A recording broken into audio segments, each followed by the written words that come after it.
ma. Hi Annie, hi Free. Or do we have sound? We have sound. Oh my god. How are you guys? How you doing? Hello. Today is gonna be a little bit of a slow day, I think.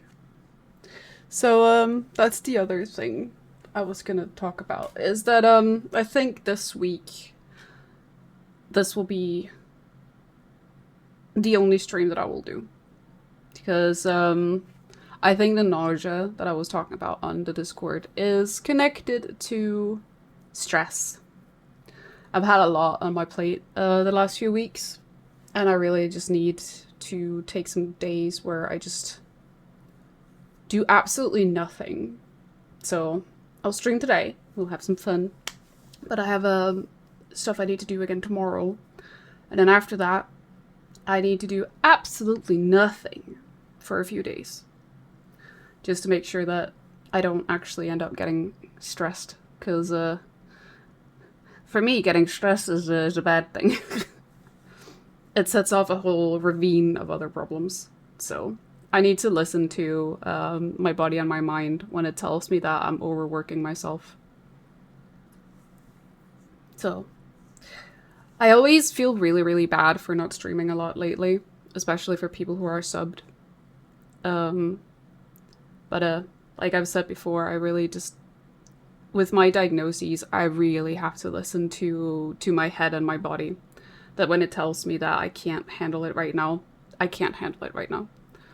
Because if I push myself, then I'm going to end up in a spot where it's going to get really hard to get back out of it again.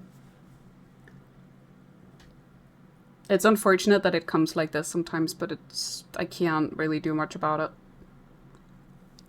The best thing I can do is just try to unload my burden a little bit. Communicate boundaries to people. It's also very, very important when you have certain struggles. Health is far bigger important. I would think so too. Don't feel bad for picking health. I do, but I have to pick health because I don't want to... If I end up in one of those spots, then it's going to take even longer for me to get out, and then I could probably be gone for like months, you know? And the last thing I want to do right now is end up in a psychosis. Because they're not fun. And that is basically where I can get if I don't listen to my body and my mind. I can end up in a straight up full on psychosis, and I don't need that right now. I think that's the last thing I need right now. Like, I've been living with this illness for over 10 years. Because when did I get diagnosed? I got diagnosed when I started getting the diagnosis when I was 18, but they finalized it when I was 19. So it's been a while that I've lived with it. So it's like, because I've lived with it for so many years, it's like you slowly start to recognize patterns and like warning signs that you need to like look out for and listen to, unless you want to end up in one of those spots where it's going to take even longer to recover and it's going to be even harder to get back out of again. So me waking up like the other day as well, dizzy and nauseous as all hell, was probably also my body being like, haha, you need rest, sister. I had a day yesterday where I absolutely did nothing. Because the thing is, I have been trying to fix my nephew's PC build. We were supposed to have been the ones to do it together, but I told him that the Sunday that he wanted to do it, I wouldn't have the capacity to help him build it because we had a lot of guests. It was my mom's birthday and stuff. So instead, my little sister and him decided to give it a try.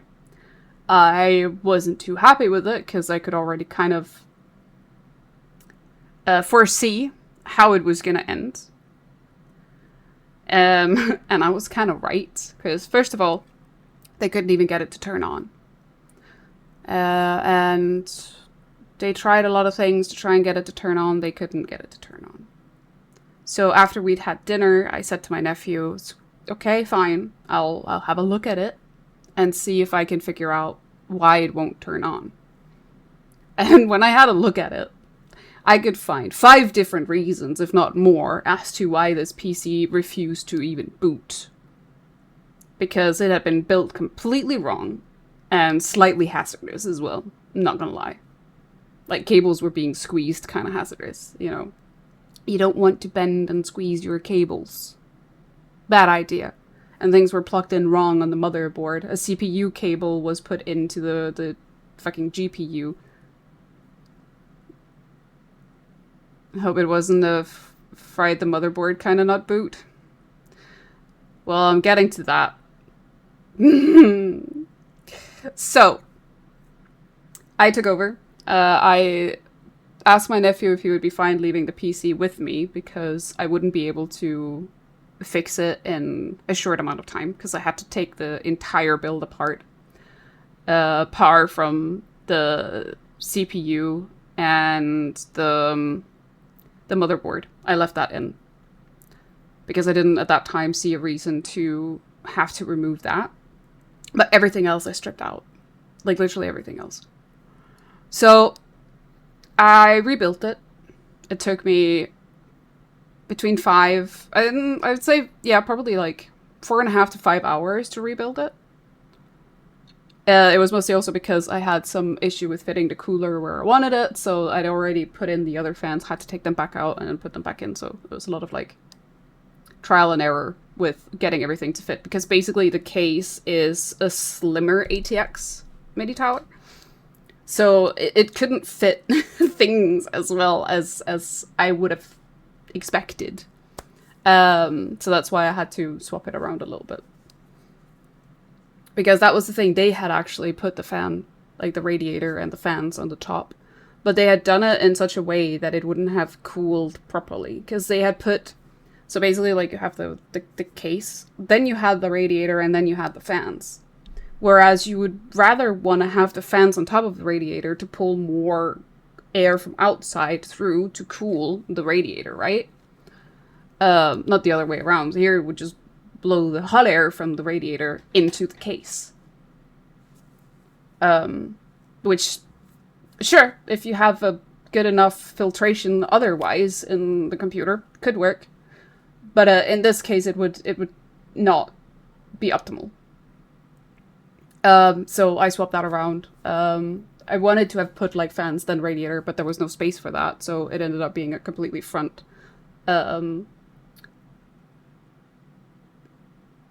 I was about to say monitored. That's not it. The entire fan system is in the front of the PC, and then obviously you have the back fan for pulling out air. But the case does have a grid on top, which does give it a little bit of a better airflow.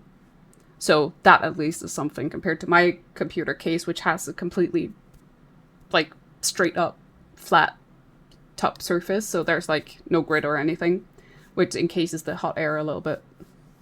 It's not great. I need another one. Anyways, I managed to get the PC to boot. It will turn on. Fans are spinning. Things are lighting up. However, it won't connect to a screen. No matter what I did, it refused to get a signal to a screen. I tried everything. And when I say everything, I mean everything. I switch out cables. I put the graphics card in my PC to make sure that it wasn't the graphics card that wasn't the issue. It wasn't, by the way. It worked perfectly fine. I also tried to basically, what's it called? I tried to short the CMOS. I tried to take out the battery of the motherboard and then short the CMOS again. Also didn't work. I tried to reseat the CPU. Also didn't work. I've loosened the screws on the motherboard. Also didn't work. I've tried to boot it without the GPU. Also didn't work.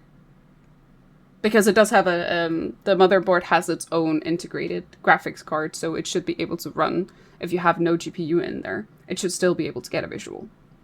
But it didn't work. So, and also I established that the GPU wasn't the issue, the GPU works.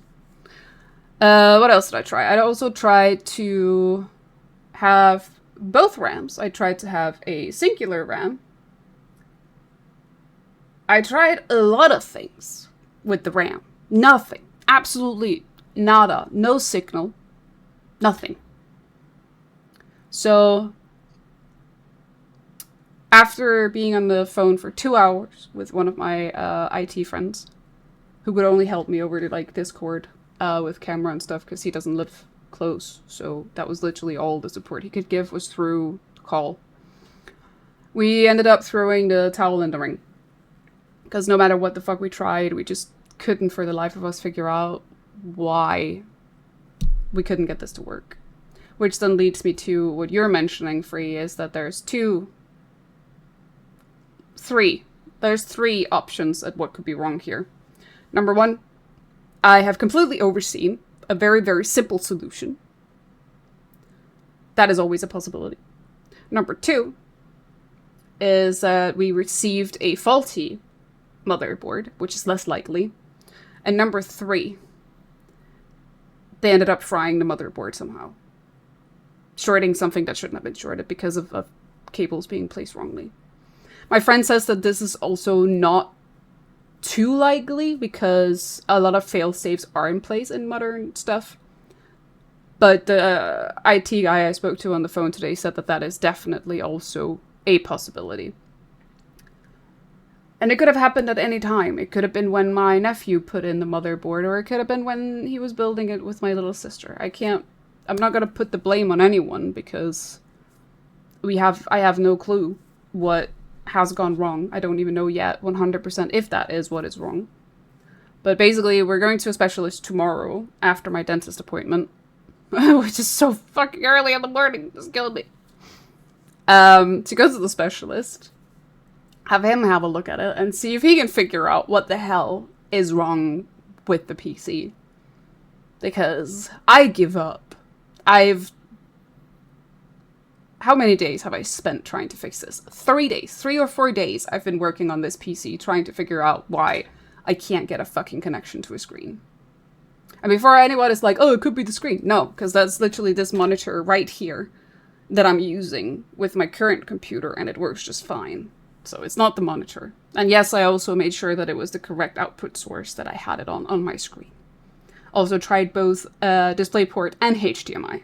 Still nothing. But what I really like was my family's shock as to the fact that I knew how to build a PC. They were like, you know how to do stuff like that? I was like, yeah, I do. I've literally changed out almost every single component in my own PC. I know how to build one. My little sister had claimed that she had done a course in PC building, and all I can say is, if that is the case, you might want a refund, because it was quite shoddily built, not gonna lie. Anyways, that's been my week since Sunday. Has been filled with the fucking horror of getting a PC to work. I don't know. I'm so fucking done. What I should have done was take out the motherboard and the CPU and built everything on a table outside the case to make sure everything worked before I put it in the case. But doing that now would be such a hassle, because I would have to take out everything, that I'd almost just rather admit defeat and take it to a specialist, and then he can do that, because I don't have the patience to do that right now. But I know that for next time I'm going to build a PC, which will probably be my own sometime in the future. That before I put everything in a case, put it out on a table, and test all the components before we build it into the case. But yeah, that's it. That was my rambling. The other thing that's been going on is me going to the dentist, but that's honestly not really that interesting. I just got scolded by my dentist a lot.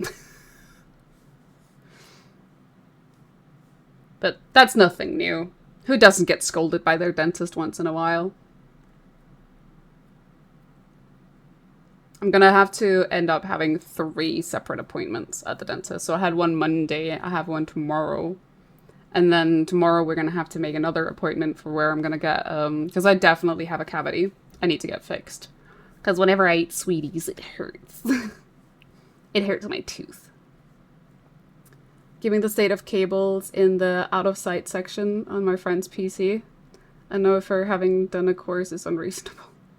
Wait, what? Given the state of cables in the out-of-sight sections on my friend's PC, I don't know if her having done a course is unreasonable. Can you see the cogwheels turning in my brain? I'm not sure I can make sense of that. Wait, let me get out the beast. Let me show you the beast.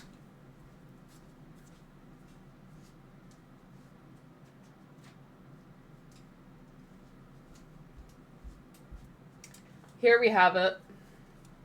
So, don't mind, like, the cables are not finalized because I had to move around a lot of shit. So, this is the front bit of the case. Let me just get my chair out of the way. Ah! This is how it looks in the front, basically. You can't see much because of the chat box, but it's also very heavy. And this is the back, like the hidden bit, where I am gonna fix the cables a little bit better. But so far it looks like this. There's a few cables in the cross, but we'll fix it. I had fixed it, but I had to undo it because I had to move shit around.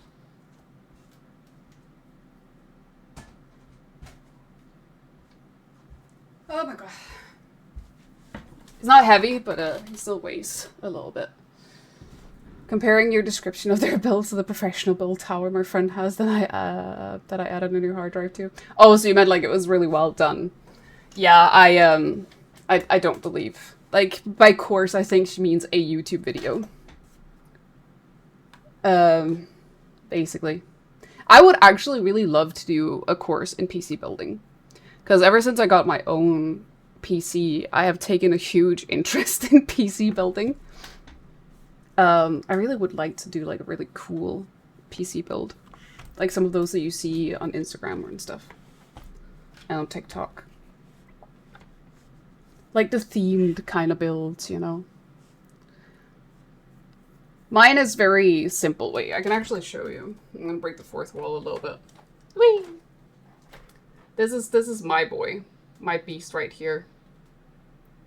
It's very pink. I like to run it pink for some reason.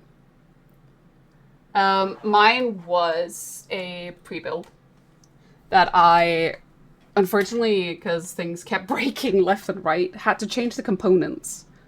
So, I think the only thing I haven't changed is graphics card, motherboard, and CPU. Those are the only things I haven't actually changed in my PC. The first thing I had to change was the water pump, because the water pump my PC came with broke. Within 3 months of me getting it, it was rattling and gurgling. Not a good sign and sound you want from your water cooler. So I changed that one out. Broke the warranty of my PC by doing so, but I was like, you know what? The correspondence I had with the repair team was very unsatisfactory, is how I would say it. So that's why I was like, fuck it, I'm gonna break warranty, I'm gonna do it myself. I was so scared, because it was the first time that I was changing anything in my own computer. And it kept shutting off in the beginning, and I found out it was because I didn't actually fucking screw in the pump properly. Like the cooler on the CPU, it was wobbling a little bit, so that was why the computer kept turning off. But after I fixed that, everything ran fine, no issues, haven't had any problems with it since. Then I changed out the fans because I wanted all of them to be RGB Corsair ones, just so I could all control them over the same program. So I did that. And then suddenly last year, my PSU started rattling. The fan on my PSU started rattling. And I was like, again, that's not a good sound. So I bought a new PSU. So I changed out that. So I've tried to do that too. That was an experience. But now instead of just a singular kind of like box of PSU, I have a modular PSU now, which is very nice. I like modular. It's better for cable management too. You can control how many fucking random ass cables you have in your computer. So now I only have what I need. I definitely recommend using modular PSUs. But yeah. What else did have I changed anything else? I'm trying to think. Oh yeah, I put in more RAM, but that's not really like it's a big thing. Except that I might have capped my own clock, because it's not the same clock speed. It's the same brand and stuff, but not the same clock speed. Oopsie. But it's fine. It works. I have 32 gigabyte of RAM now. Which was funny because back when I was VTubing, when I had my VTuber model running, my RAM would almost always run at almost nearly 100%. So that was something. But anyways, I've been rambling. Should we get into the actual game? My lady is waiting. I've been rambling for quite a while. I need to turn the music on. I had it off earlier when I was playing because I was farming stuff while watching YouTube videos. I like to watch YouTube.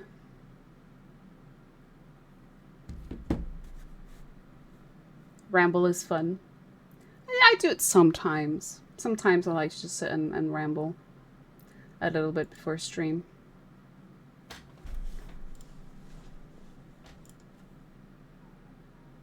That is very nice. This is very jammed in there, though. But the rest of the cable management is really good. See, this is the thing I would have liked to have been able to do with the modular light thing for my nephew's PC. But because his tower is slim, there was no space for it up there. I had to put it inside the actual case. I should probably have mine up there as well, but I kind of just shoved it in. Let's not talk about my cable management on my own PC. I took over my build, okay? I didn't build it myself from scratch. I just changed stuff out. Okay, wait, let me,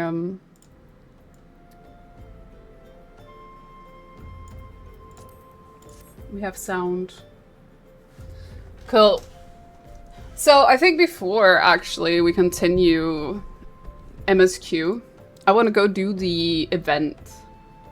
Because there's currently an event in Olda for Little Ladies Day, and you get a cute little outfit. We don't have any glam yet. So I wanna do that first.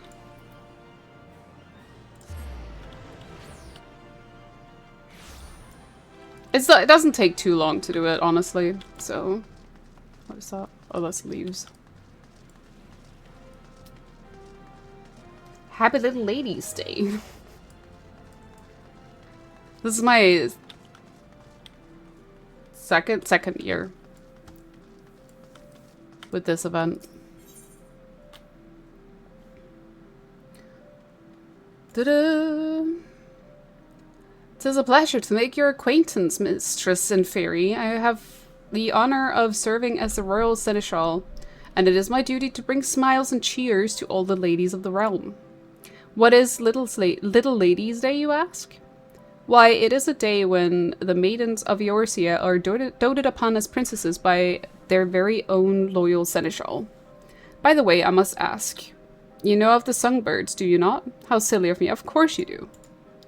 That trio of princess-styled entertainers were relatively unknowns when they first took to Sage, but they've since become a Little Ladies' Day stable.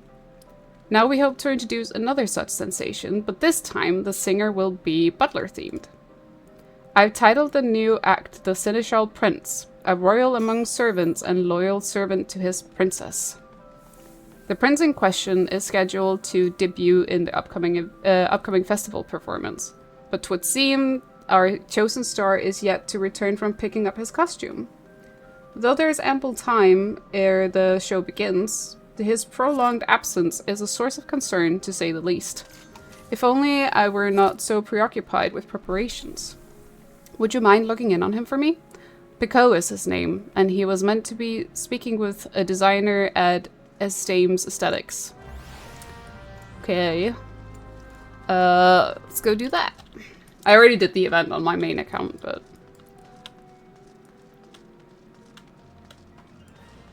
it's fine. Would have been faster to run from the other way. I think it would, actually. Oops.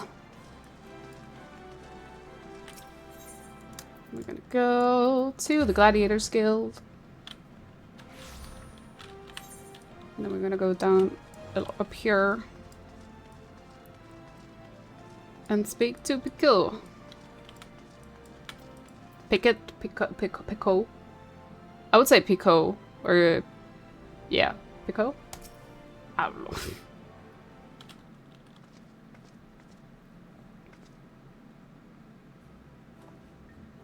It has to shine with a sharp, frozen brilliance, like a blizzard slicing through the darkest night, and it should dazzle like a searing flame, threatening to burn your fingers at the merest touch. Doesn't that sound amazing? Wait, which do you want? A freezing blizzard or burning flame? Mans doesn't know what he wants. Oh, maybe you can help.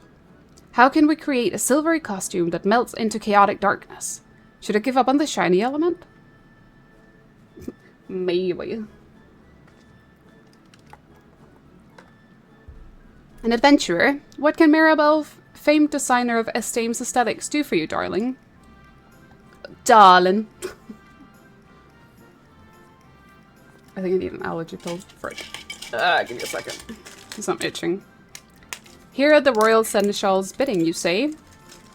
Well, I could certainly use some guidance with this costume conundrum. What are you dancing for?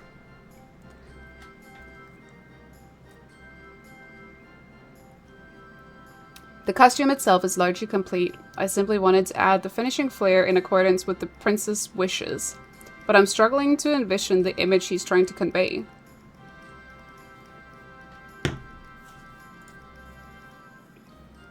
Well, there are just so many dimensions to looking dashing.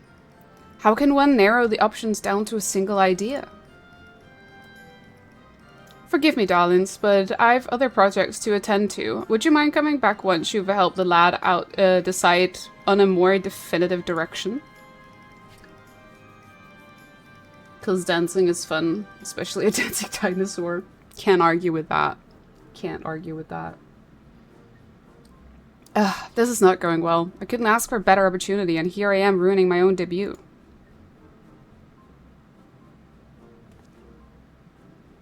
Ah, it wasn't fair, yes. I'm sorry to drag you into this dilemma of mine. Of all those who auditioned, they chose me to be the Seneschal Prince. My job now is to become a star performer, and creating a dashing and princely persona seemed the best way to achieve that. So I did my research into the subject, delving into books about the most gallant individuals, how they act, how they dress, that sort of thing. But when I tried to explain, it all came out a jumbled mess. What makes the Seneschal Prince a prince among seneschals? Come to think of it, what exactly is a seneschal anyway? It's an unobtrusive servant who anticipates his master's needs, a person of impeccably proper manners. I'll take the first one. I think that's what I did on my own one as well.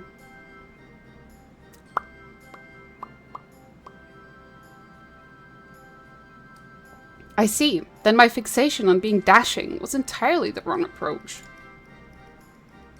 But at least now one thing is clear. I must learn the ways of a seneschal if I'm to be the best seneschal prince I can be. You seem a knowledgeable sort. Left to my own devices, I fear wasting time on the wrong thing again. Will you help with my research?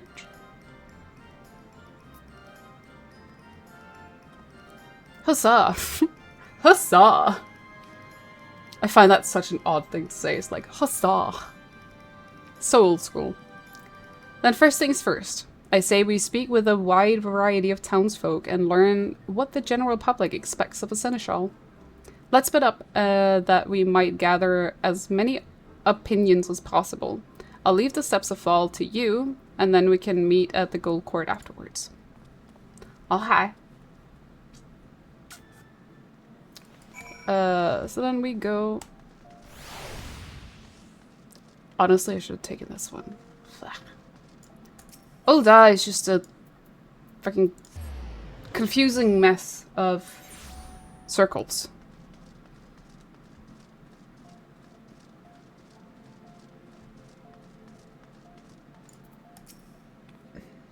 A seneschal? Why, yes, of course. I have one in my own employ. The accomplished ones foresee what must be done, and act without need for instructions. Those who stand around awaiting orders have no business taking the position. Harsh. Very harsh. But I guess that might be true.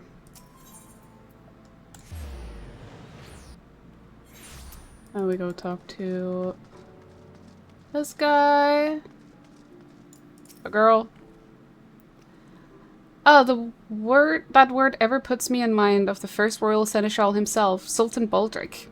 It said that every year one girl was chosen from the townspeople by lot, and he would attend to that lucky lass as her personal servant for the entire day.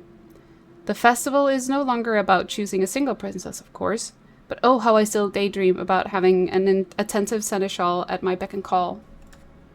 As a child, whenever Little Ladies' Day came around, I would always hold out hope that this would be the year I was chosen. Don't we all want to be treated like a pretty little princess for a day, sometimes?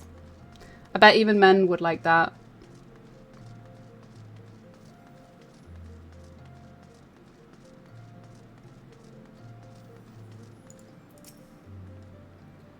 My impressions of a seneschal? Well, they strike me as people who excel at preparations. Performing tasks to demanding lord or lady's satisfaction hinges upon their ability to think ahead, to plan events to perfection. My work as a server at the Quicksand is similar in some respect. We have a special Little Ladies' Day menu on offer this year, and I have everything memorized, the ingredients, the preparations, the flavors, down to the smallest detail. Everything from the main course to the beverages and desserts will be perfect. Above and beyond one's prescribed duties, a server's mission is to ensure as many happy customers as possible. And we go back to Pico.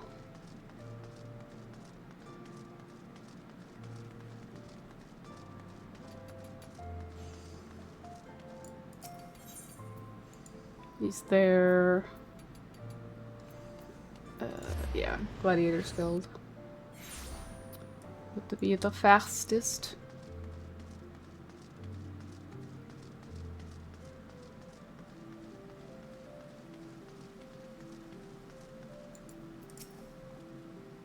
Oh, guess what, Inferi? I was asking about seneschals in Pearl Lane, and a merchant offered me an amazing bargain. He showed me a rare urn of incalculable worth. But even the heavily discounted price was far more coin than I could afford. Come to think of it, what do urns have to do with seneschals anyway? Could it be that you're a little too trusting? Oh, was I on the wrong track again? I could have sworn.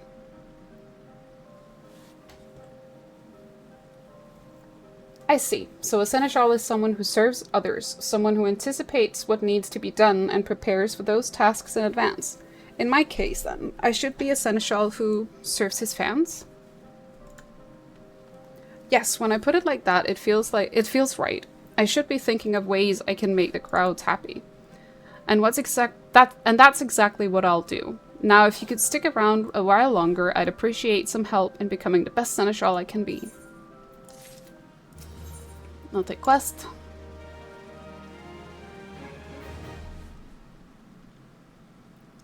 I am to don the mantle of the Seneschal Prince, yet while I grasp a clear picture of the theme, I must needs think of how best to embody that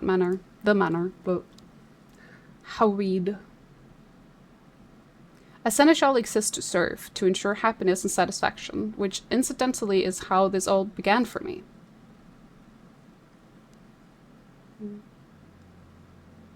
I once knew a girl, years ago. She was my childhood friend, my cherished princess. But alas, she was born with a terrible ailment. She could not rise from bed, let alone leave the house, and thus I took it upon myself to bring the outside world to her. I acted out all sorts of tales, a hero's saga, a jester at court. If she wished to hear of it, if it would make her smile, I would assume any role under the sky. One fateful day, I happened to see a songstress in town. She dazzled the audience, and the elated looks upon their faces. I had to rush back to my princess's bedside to share that experience. I sang and danced my heart out for my audience of one, a performance for her and her alone. Oh, how her eyes lit up. Her happiness was everything I ever wanted. It spurred me to practice day and night. And as I did, I began to feel I truly was a famous performer. Then, all too soon, did Thal call her to his somber halls. That's so fucking sad. Ever since, I've dreamed of making a big name for myself as a singer. If I could perform upon some grand stage, then perhaps my voice would rise up and reach her ears once more. That's why I auditioned for the role of the Seneschal Prince, and why I leapt for joy when I heard that I'd been chosen. Yet, even though I began all this for her, it has become every bit my own dream as well. I yearn to sing as that songstress did, and stir the hearts of the crowd. How sweet. How very sweet.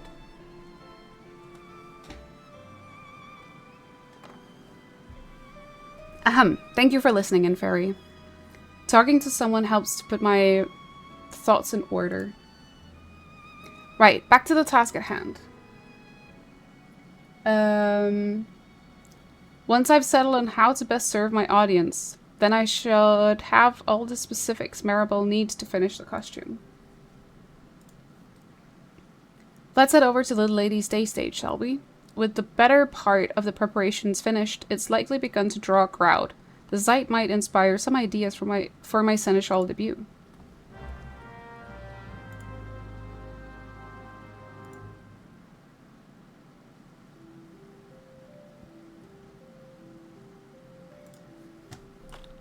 Sorry, I just have to check my settings.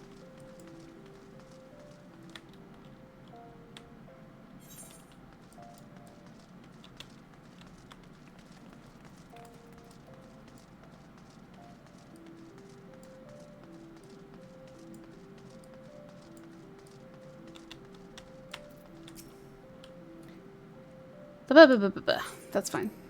Cannot be skipped. We love when we see that.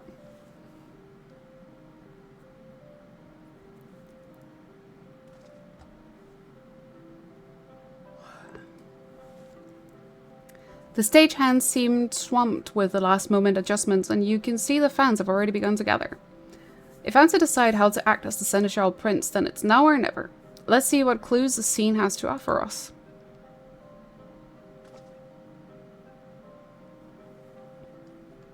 Start at an end with the Royal Seneschal. Yes, of course, if we're speaking of Seneschals, we should look no further than the Royal Seneschal himself. Such a courteous demeanor and so precise in his movements. Now that I think of it, no matter the work we do together, he is never less than thorough with his preparations. And I imagine he would be more than willing to help us implement any new plan we might propose. The Songbird fans. See here, a particularly eager Songbirds fan. Come early to ensure a front row experience, no doubt. Rather too early, in fact. My act is first on the program, so he'll be in for quite a long wait before the idols take the stage. Can we make him more comfortable? Yes, of course. He must be exhausted from standing there all this time. The least I can do is make him more comfortable for the duration of my performance. Quicksand employee. As an employee of the Quicksand, did they not mention offering some exclusive menu over the course of Little Lady's Day? Beverage and desserts included. Knowing such a thing is only available during the festival makes it even more tempting, doesn't it? I wonder if they'd be willing to bring out a light meal for the audience. Not only would it benefit the fans, but it would also be an excellent promotion for the quicksand itself.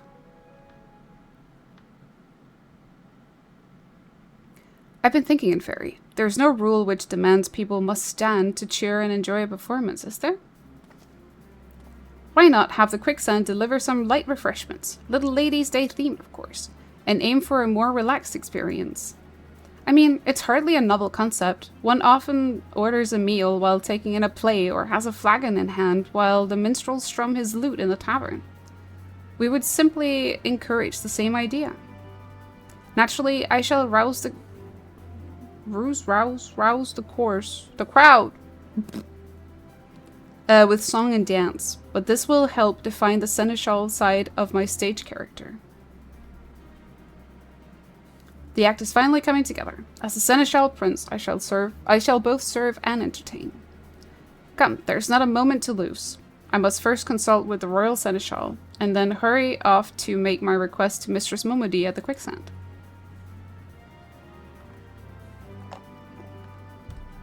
But I must also inform Maribel of my costuming decisions. There's no time. Shall I talk to her in your stead?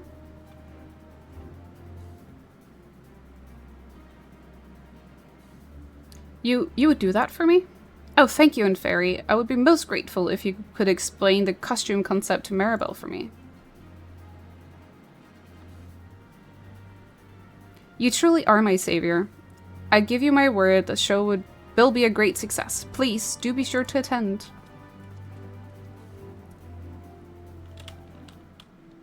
Now we go back up again.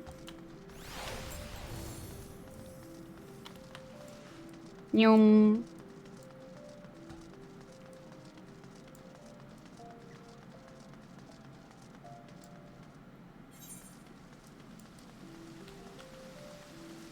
Oh, probably be quicker to go this way? I don't know.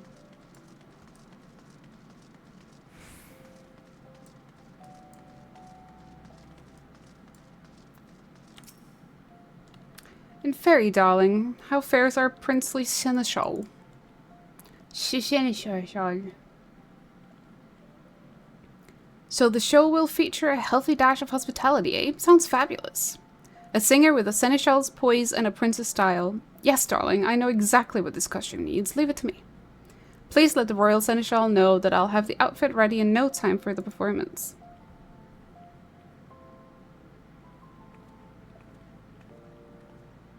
And then back we go.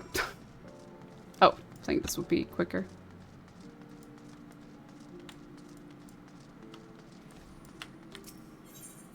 We go to... I think it's quicker from this way. Oh, wrong button.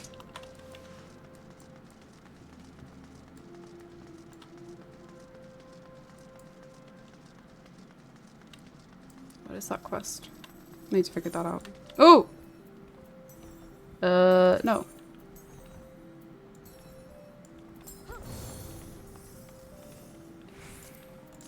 I don't want to be a part of the novice network. Thank you for lending a hand to young Picot. It is good to know the issue with his costume has been resolved. As I mentioned, the Seneschal Prince is to be the new main attraction for this year's Little Ladies' Day, and Picot himself is to give the show's opening address. I cannot imagine how events might have unfolded without your assistance. You will stay and watch his performance, yes? Oh my god, it suddenly became daytime. Like magic. I've been standing for so long, my feet have fallen asleep, but at least the show's about to begin.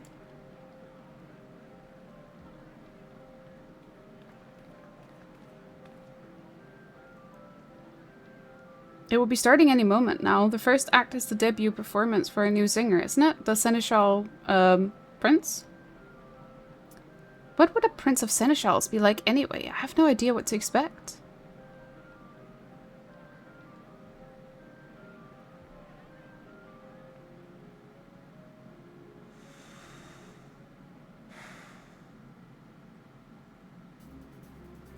Ladies and gentlemen, welcome to our Little Ladies' Day performance.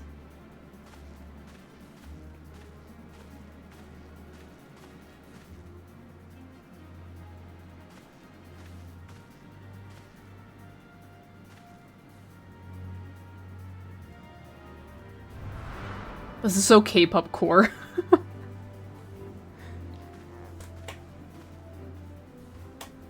K-pop or J-pop. It could also be J-pop, to be honest. It's just the hairstyle, like, and the slight makeup gives me very K-pop. I am Pico, the Seneschal Prince, and I shall be your guide to an ephemeral world of wonder.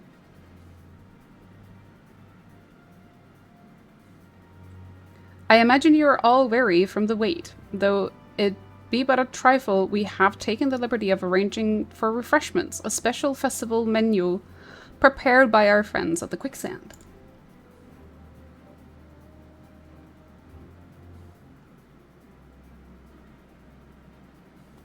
Peach-infused tea accompanied by a selection of spring-inspired sweets. We invite you to enjoy these delights while you enjoy the show. My god. That's for us. Thank the gods, I was so thirsty. Oh, that new menu has been on my mind all day. What a lovely gesture.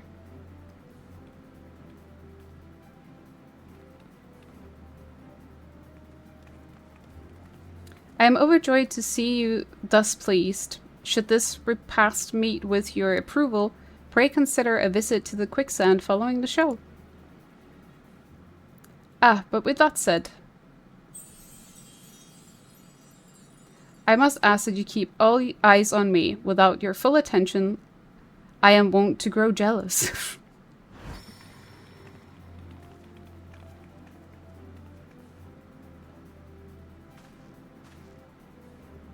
Fair princesses, won't you step closer? I promise this shall be a princely performance to remember. Oh my god, they blushy. Settle in, my dear audience, and enjoy the spectacle of the Seneschal Prince. Yippee!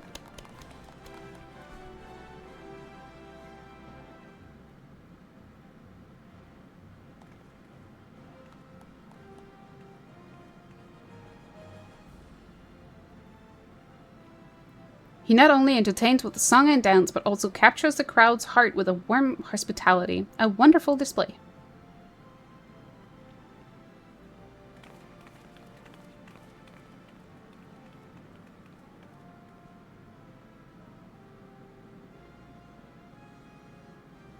Not bad. Not bad.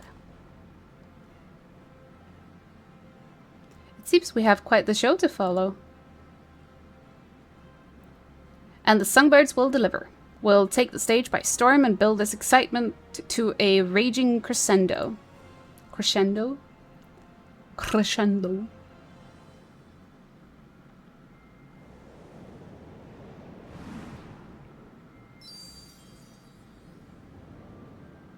So twinkly. Now give me my outfit.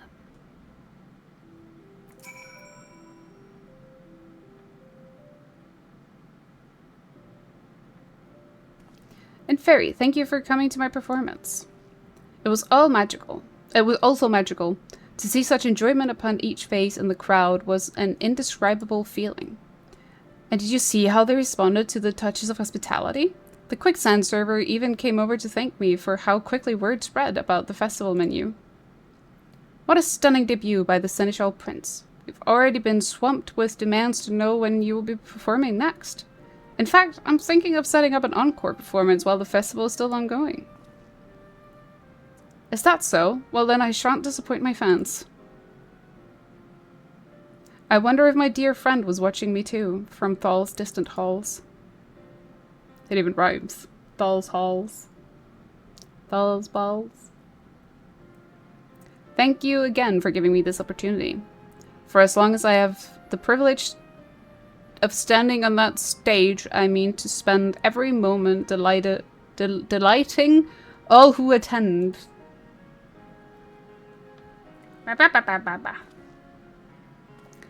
I almost forgot. I had Maribel craft you a matching costume.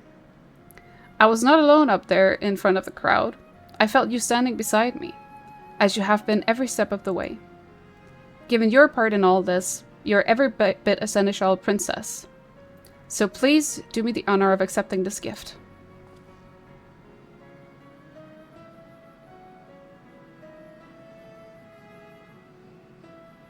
Thank you. 'Tis least I can offer for your patient assistance.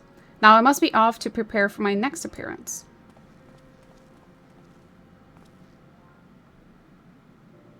Always loved like the very energetic, overly over-the-top animated waving that they do. It's so fucking funny. I too offer my sincerest gratitude for elevating our celebrations to ever greater heights. The Little Ladies' Day festivities have only just begun, but I suggest you go and enjoy them while they last.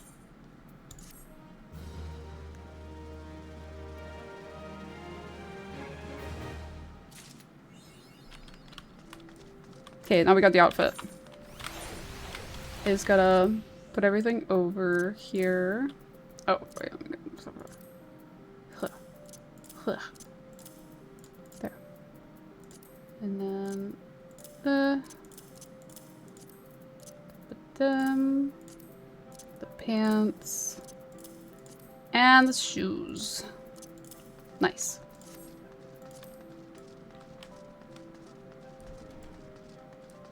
Where is it? Over there. Should be able to do it, right? I don't see why we've already put something in the glamour gesture. So that is no issue.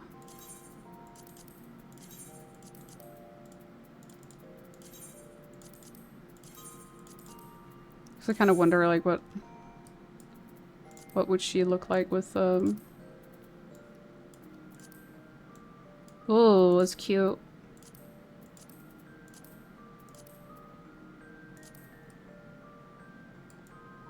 I like that. Let's save it. I'm not gonna use it, but I'm gonna save it. Okay. We need to go back to Camp Reborn to do the quest for a main story.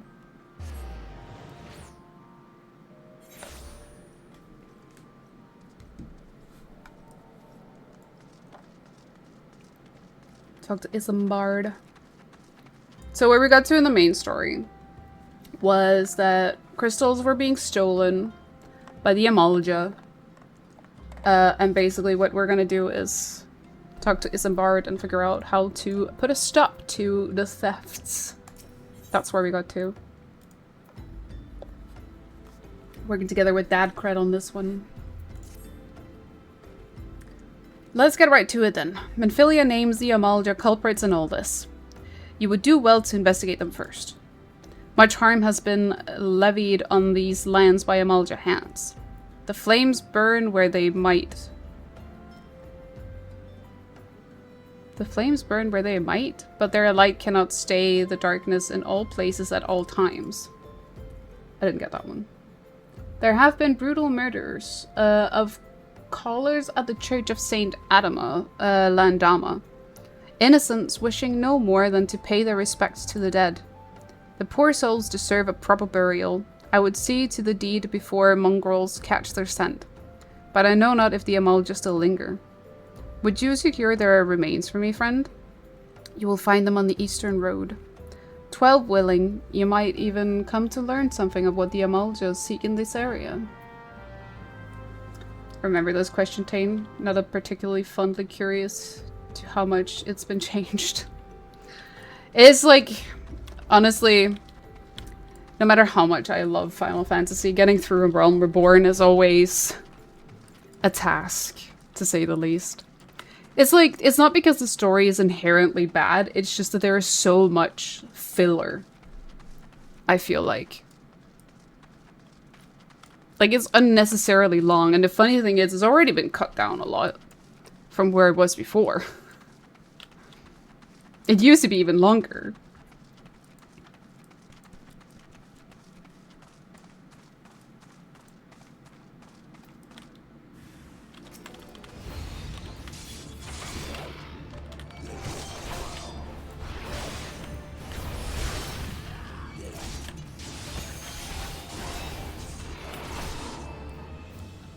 that it?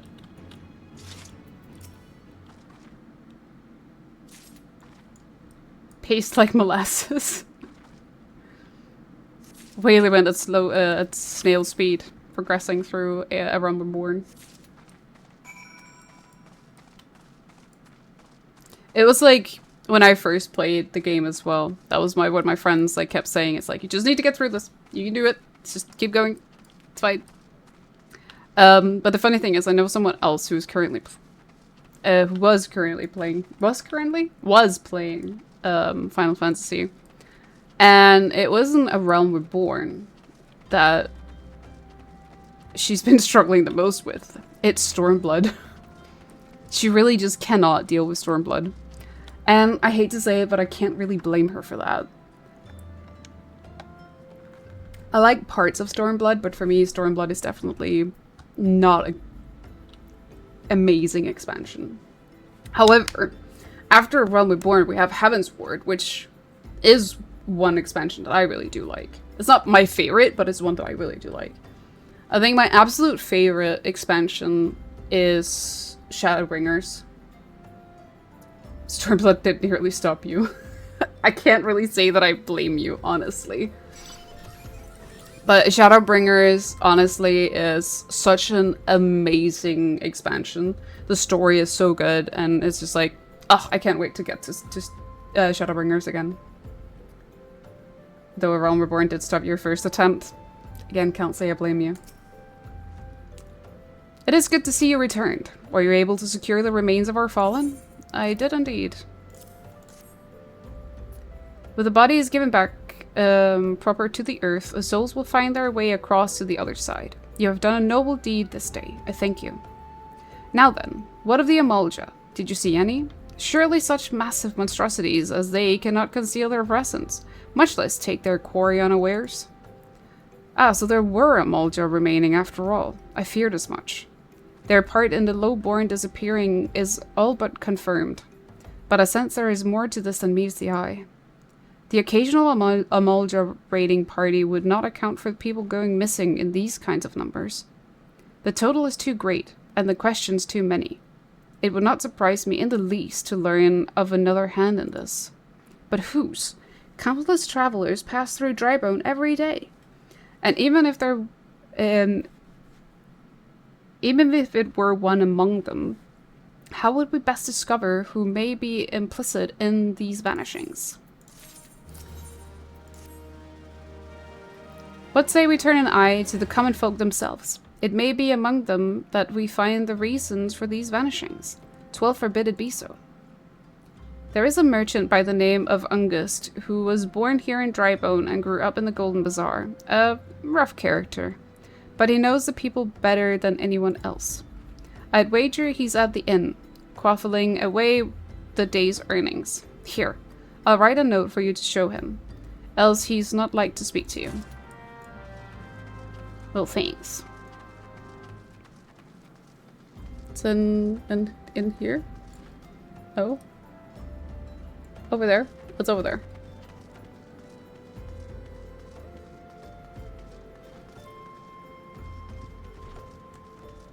Ugh, it's this dude. I hate him. Well, gods be damned. You're the bloody adventurer who threatened me back in Old Duh. What in the seven hells do you want with me now? Dear friend, missing people, please help. Yours, Isambard.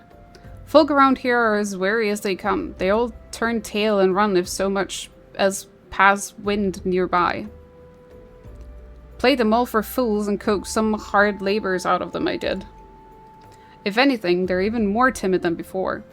What with all the disappearances. You can go talk to them, if you don't believe me. I guess we will do so. It's not like we have much of a choice.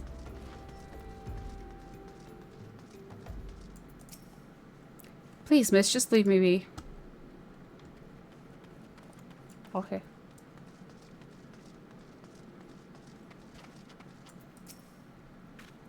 I have nothing to say but this. Dull takes who or whatever's been feeding off of slow folk.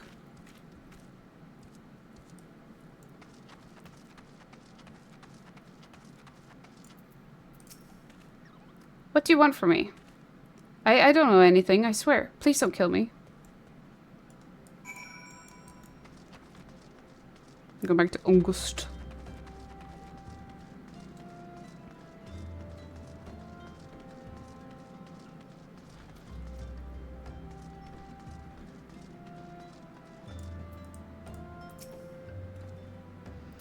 Just as I told you, wasn't it? The whole lot of them are terrified. There's been talk of folk getting abducted, but if you ask me, they simply up and move on to better place. To a better place. I'm so tired, what the fuck? I did have a nap before stream.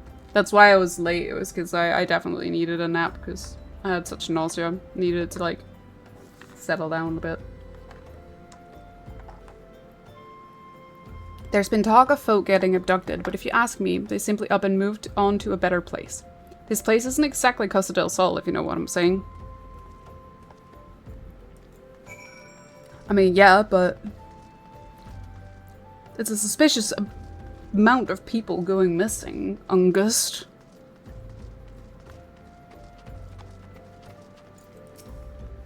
Welcome back, Inferi. Have you learned aught of import? I see. I suppose I should have expected as much from August. Well, another thought occurred to me in your absence. The common folk are nothing if not fervent in their religious beliefs. Perhaps if they speak freely to their gods, then the clergy may know something of use. What do we want? I'll take that. Nah, clearly normal. Trust the locals. It's clearly just a normal-ass guy, right? Wait, oh, it's because we have this fucking thing where you can't wear a hat. True, I forgot about that.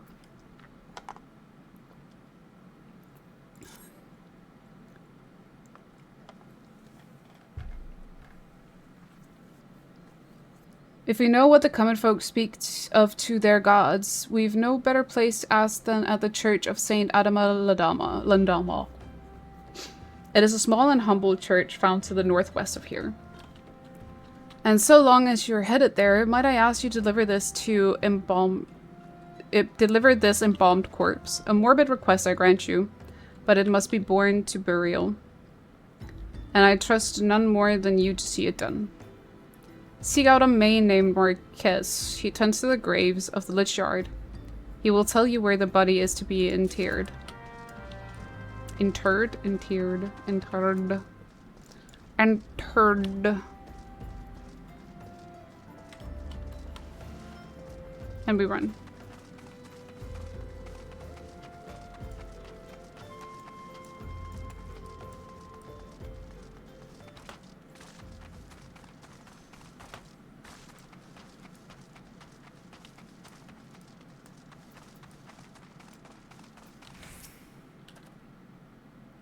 I am Marquez, yes, a buddy, of course. There have been so many bodies of late. I apologize, miss. If you seek a place of burial, then there is an empty grave atop the ridge. Take the path and lay him to rest there.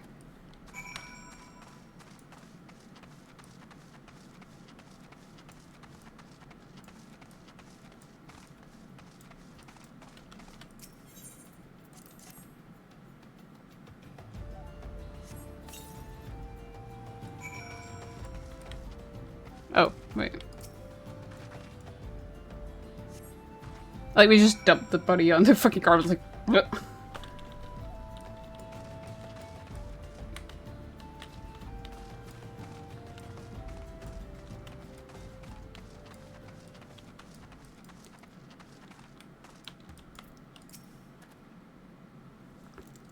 May they all walk in Thal's realm. What? Missing people? I am afraid I cannot help you.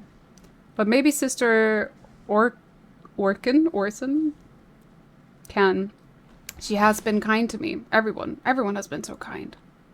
I don't know why though. Pardon me. If you find Sister Orkin within the church walls. Okay.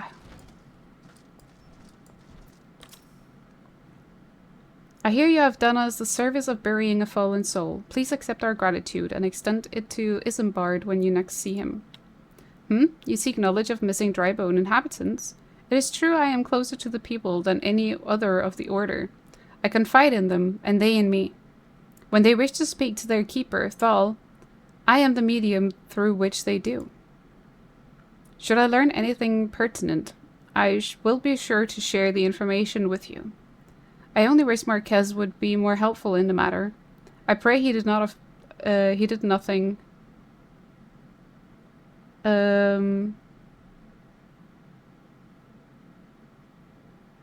He did nothing to... I ended up reading the chat. It's like, huh? So he's just like, I'm on my way, my lady. My lady. I pray he did nothing to offend. He saw terrible things during the calamity. His scars run deep. Indeed, he seems to now prefer the company of the dead over the living. While tragic, I fear such behavior ill befits the church. I received a word not long ago that one of our recent visitors, a man named Thancred, I believe, took offense at his conduct. I must have words with Marquez, and soon. Thancred? This is Thancred.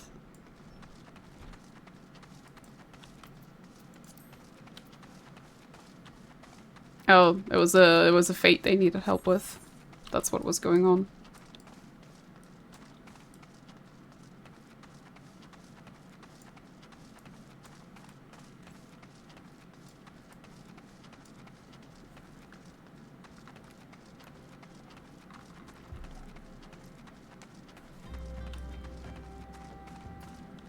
What I got? Whee! We jump. I like shortcuts. Why take the long way around when you just jump over? Thank you, and Fairy. A burial is no easy thing, even when the departed is a stranger. Were you able to learn aught of the missing common folk? You've been keeping yourself rather busy of late, haven't you, and Fairy? Thancred! Thancred! A pleasure, my dear Isambard. The name is Thancred, and I share a passion with you and our mutual friend here for learning what has become of these missing persons, and why. I too spoke with Ungust, more times than I care to count. There seems to be some truth to this notion of the mere common folk speaking their secret only to those in service to the gods. Prostration, prayer, penance. Abject deeds done behind closed doors, away from prying eyes. Who better to take the pious unawares than she who takes confessions, the good Sister Orkin herself? Orkin? She wouldn't. She couldn't. Even the most beautiful roses have thorns, my friend, and you would be wise to keep an eye on this rose. Still, the Lich Keep Marquez. I'd swear to the 12 I've seen that face elsewhere before. I don't think... Yeah, we'll just take the money.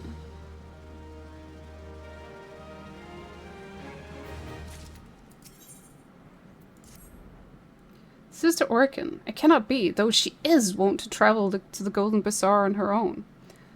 And it is not uncommon to see her speak to the children. But no, it could not be she, could it? I grow aware of these suspicions. I know there is one child in particular that she is fond of. Pray seek out the boy and Fairy, and see if you cannot glean something from him about Orkin's activities. Oh my god, he's all the way up there. Welp. I guess we're running.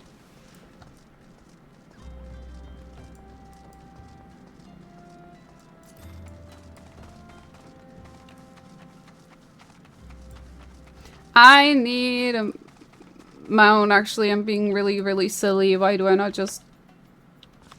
Where is it? It's over here. It's up here.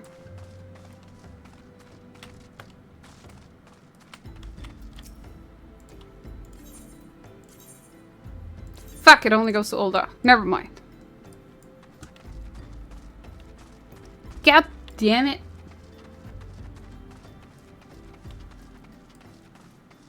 I guess we are going it on foot then. So while we run, does anyone have anything special planned for the weekend? Or the rest of the week?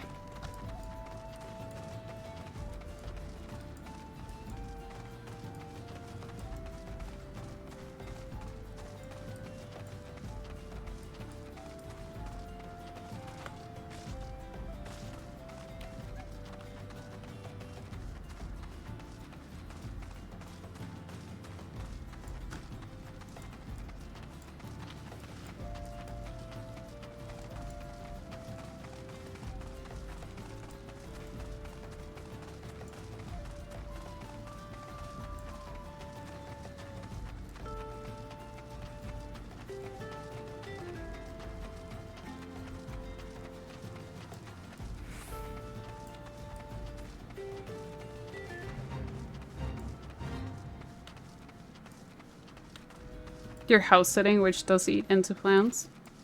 Ugh. So you had plans, but you can't go through with them because you're house sitting?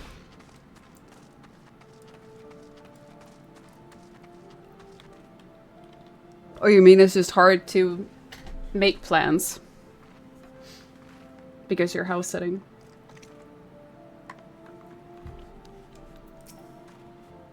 Please help. Sister Organ went out all on her own and hasn't come back. She always reads to me right here about Saul and the Order. And other side. And the other side. No, pass on making plans. Oh, okay. I'm guessing like a chill weekend would also be good. Just watch some movies. Have some relaxing time to yourself. Unless you're working, of course. She's always read to me right here about Saul and the Order and the other side. I told her I lost my shiny thing and she went looking for it. But what if the monsters outside hurt her? Please find her. Okay. Before we do that, though. Mr. Chocobo Keep? Hello? I'm stuck. Lots of Plague Elite Dangerous. I don't know that one. Has any of you guys been playing the new Monster Hunter? Monster Hunter Wilds?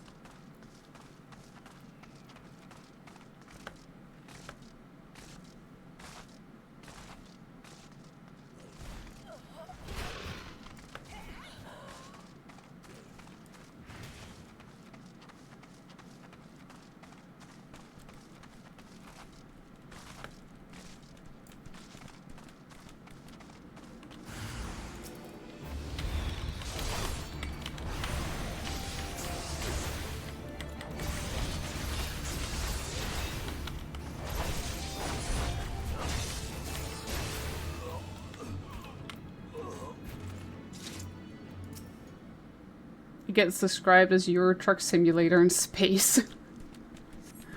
Why does that sound so chaotic, though? You're the one from the church. Thank goodness you arrived when you did. It seems my gratitude is yours yet again. You spoke with the child? Yes, well, I was able to find his lost trinket. It is a ring given to him by his mother before she passed. I will see it safely back to him.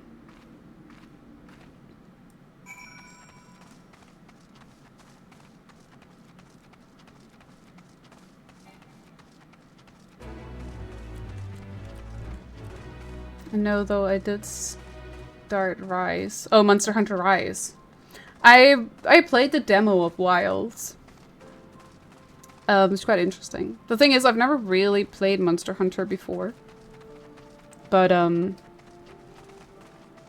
would definitely want to try at some point, maybe.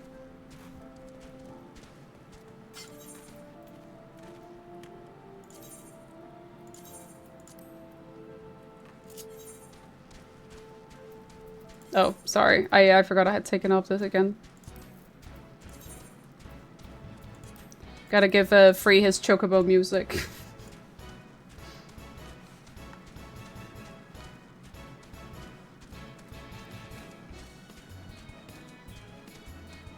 And then we sit and wait.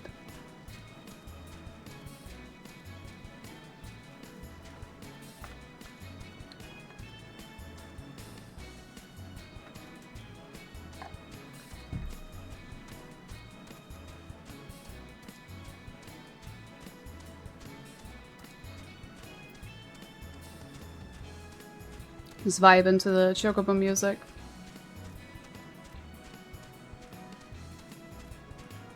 Also, definitely to keep myself awake. Listen, I'm an old lady. Sometimes when I sit and play video games, I start snoozing. It happened before that I was playing Final Fantasy and I was doing my job quest for my machinist. And I kid you not, I did the entire freaking solo duty of like combat and stuff pretty much asleep. I have no idea how I managed to do it. It's just, I fell asleep doing it, and then when I opened my eyes again, it was completed. It didn't fail, I completed it. So basically my fingers were just running on autopilot as I was sitting and like snoozing. It was kind of funny. Sister Orkin was attacked outside the Golden Bazaar? Gods forfend. I will secure a room at the inn for her should she require any rest. Searching for the mementos of orphans, and risking her own well-being in the doing, no less. Certainly not the dastardly deeds Thancred would have us believe. Yeah. I am well glad I reserved the inn room for Sister Orkin. It seems she received greater injuries from her attackers than she initially let on. Thankfully, she is expected to make a full recovery. But now, onto the other... Now onto the matter at hand. Thancred came looking for you once more. He left word that he will be waiting at the Amalja encampment to the southeast. I pray the two of you are able to uncover some evidence regarding these disappearances. Thancred! And now we're going down there.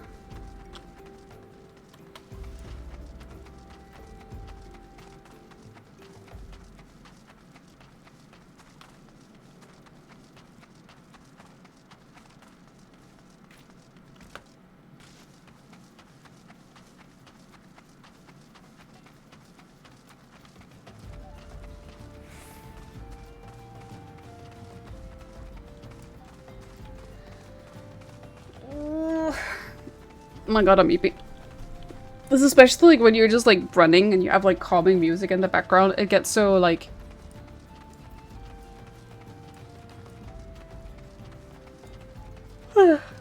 so yawny. It's like tired. I could sleep. I actually really do need to go very early to bed tonight because I have to get up at 7 AM tomorrow. So disgusting. I hate getting up early. Oh, there you are, Fairy. So good of you to come. Indeed, I've heard all about Sister Orkin. Isambard said her wounds were serious. It would seem my suspicion about the poor Rose were misplaced. But, false though they were, perhaps my suspicions were not entirely without merit. Whilst following Sister Orkin near the Golden Bazaar, a band of Amalja caught my eye. I tracked them as far as his encampment, but, well, let us say that I would much prefer to keep my distance and remain here. This, of course, brings me to my request. To why I request you, dear Fairy. Would you be so kind to take a look inside? Sure, Thancred, just send me into the danger. Defend for myself. You bastard, I know you can fight too. Just try to avoid as much combat as possible. You don't see me, you don't perceive me. I am but an invisible Bunui.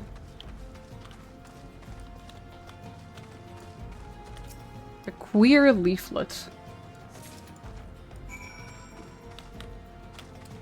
Still don't perceive me.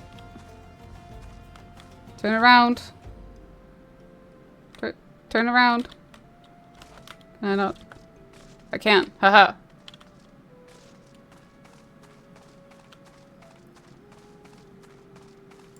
Look at that. Look at me being a sneaky sneak. I'm a freaking ninja. I swear at this point I'm a specialist of dodging. Well, did anything tickle your fancy? A queer leaflet tickled my fancy, dear Thancred. This leaflet. See the wealth of knowledge to the hands of your children. It looks to be some sort of assembly to provide the poor with work. The lettering, though. Atrocious, is it not? Atrocious. And these bits about Null Thal seem somewhat less than studied. I find it hard to believe one among the order penned this. Pray take this to the inn at Camp Drybone. Let's see what Sister Orkin makes of it.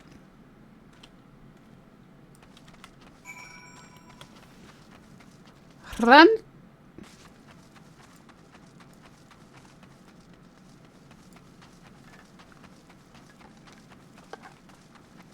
Well, yeah, I have to get up at 7, and then right after I'm done at the dentist, like I said, we're going to the specialist, so it's gonna be a very long morning tomorrow.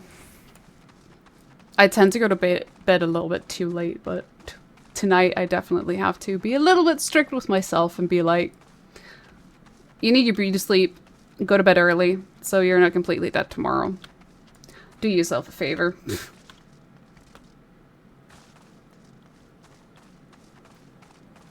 It gets down here.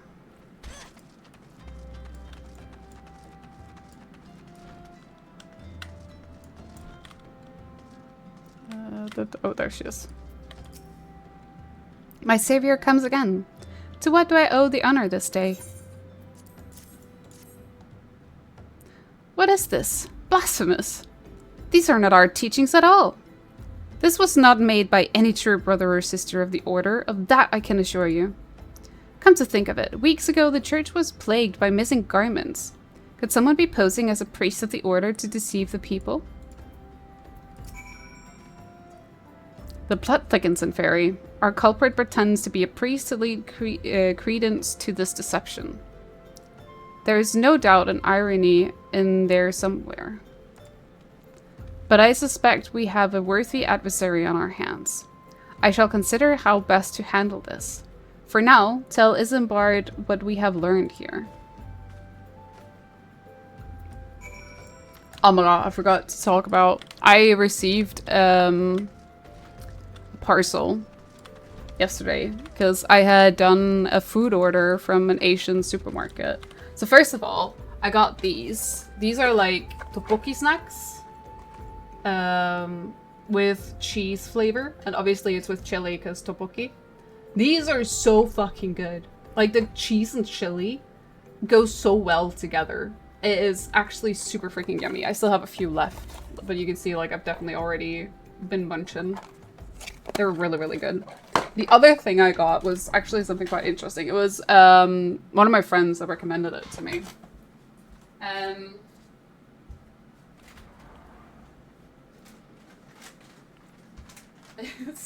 It's these ones. So they're called turtle chips. And it's churros. It's basically churros chips. I'm very curious about them. I haven't tried them yet though. It's unopened. I'm very excited to give it a try. But the best thing that I received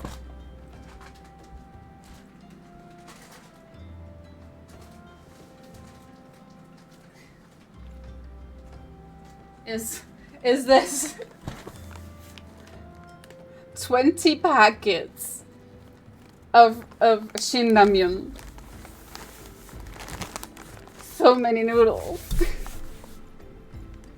Because bulk buying saves you money, you know? So I have noodles for days.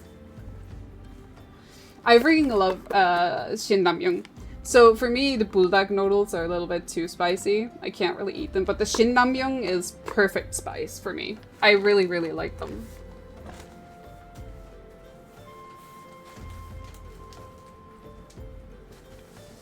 So I got that.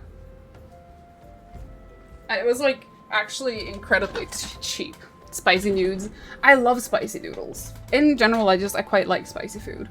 I have a threshold as to how spicy I can go. But I'm definitely building up a slow tolerance. I like spicy. I like spicy a lot. Now you want some. Sorry. I had some yesterday. It was so nice. My mouth was on fire afterwards. I was like, oh, spicy. Posing as a priest? To think. These troubling notions aside, it is gratifying to finally be able to move this investigation forward. Thank you once again, Inferi. I shall keep my ears and eyes open, now more than ever. Give me money.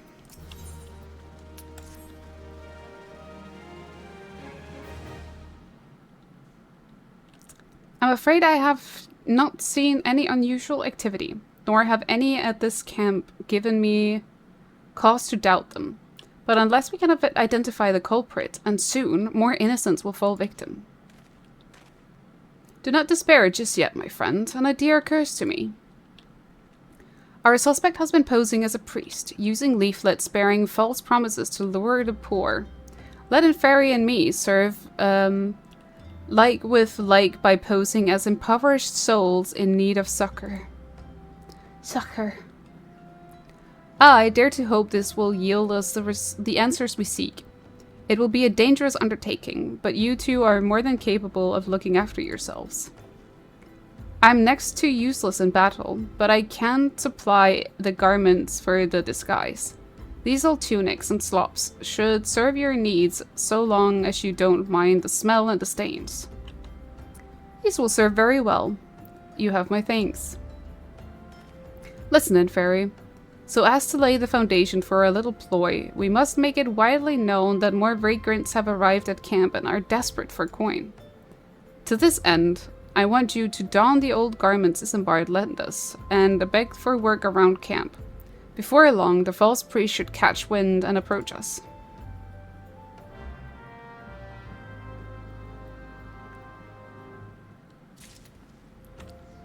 What a great idea, except for the fact that I've already been parading around asking everyone questions. So it's not like they don't freaking recognize me, right? Was there pants as well? Yeah. I don't think that there is any gloves. No.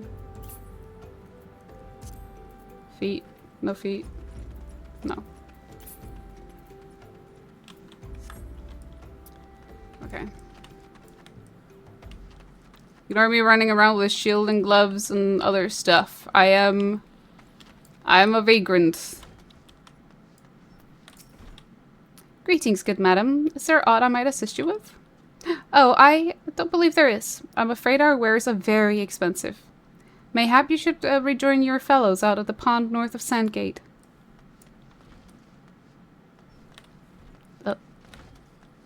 Is there something else? Where's that? Upstairs. It might be upstairs.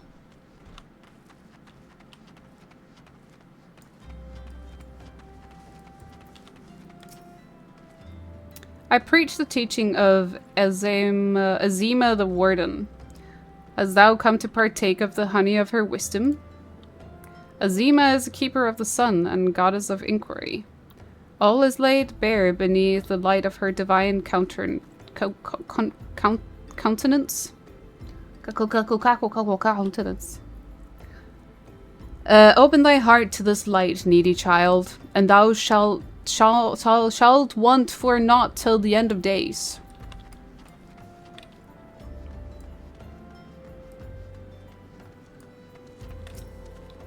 And you are? Huh, another refugee by the looks of you. The immortal flames have neither work nor coin for you alike. Begone and see if you don't make a nuisance of yourself.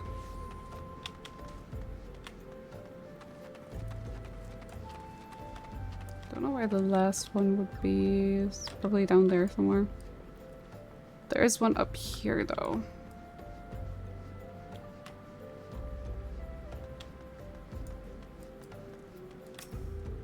What is it? Gods, not again. Look, being poor doesn't give you the right to pester whomsoever you like. Why don't you keep it with your own kind out by that muddy pond of yours at Drybone? Wow, that was rude.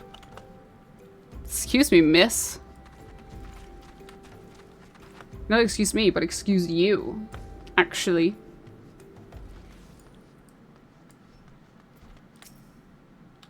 I was about to get to the good part. Looking for work, you say? Sorry, but we don't have any openings. Now get out of here so I can finish my story.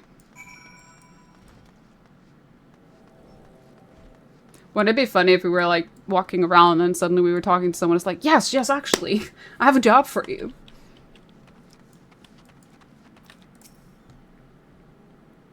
You have quite a knack for being a nuisance in Fairy. The camp is abuzz with talk of newly arrived vagrants. And though we were unable to attract our wayward transgressor, we were able to learn that the poor have a commune by the pond north of Sandgate, to the east of here. The eyes of the authorities do not reach that place, rather ideal for spriting away hapless souls. Let us go there and wait for the kindly priest to come and offer us aid and comfort. Needless to say, you'll need to remain in disguise. But Dad, I want to wear my pretty clothes.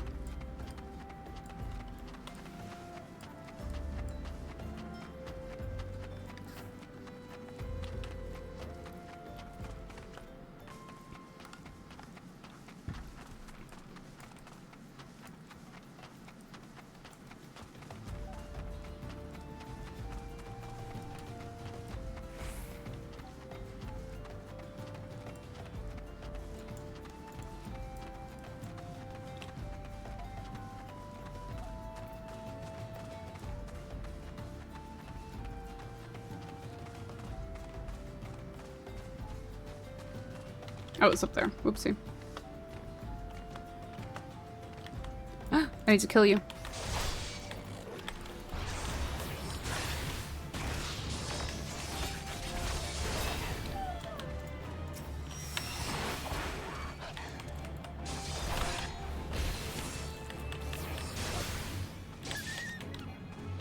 Okay, one more.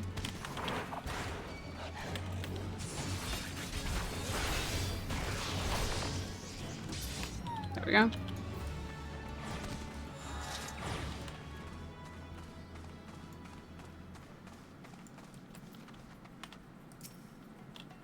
A fine day for catching false priests, wouldn't you say? Indeed.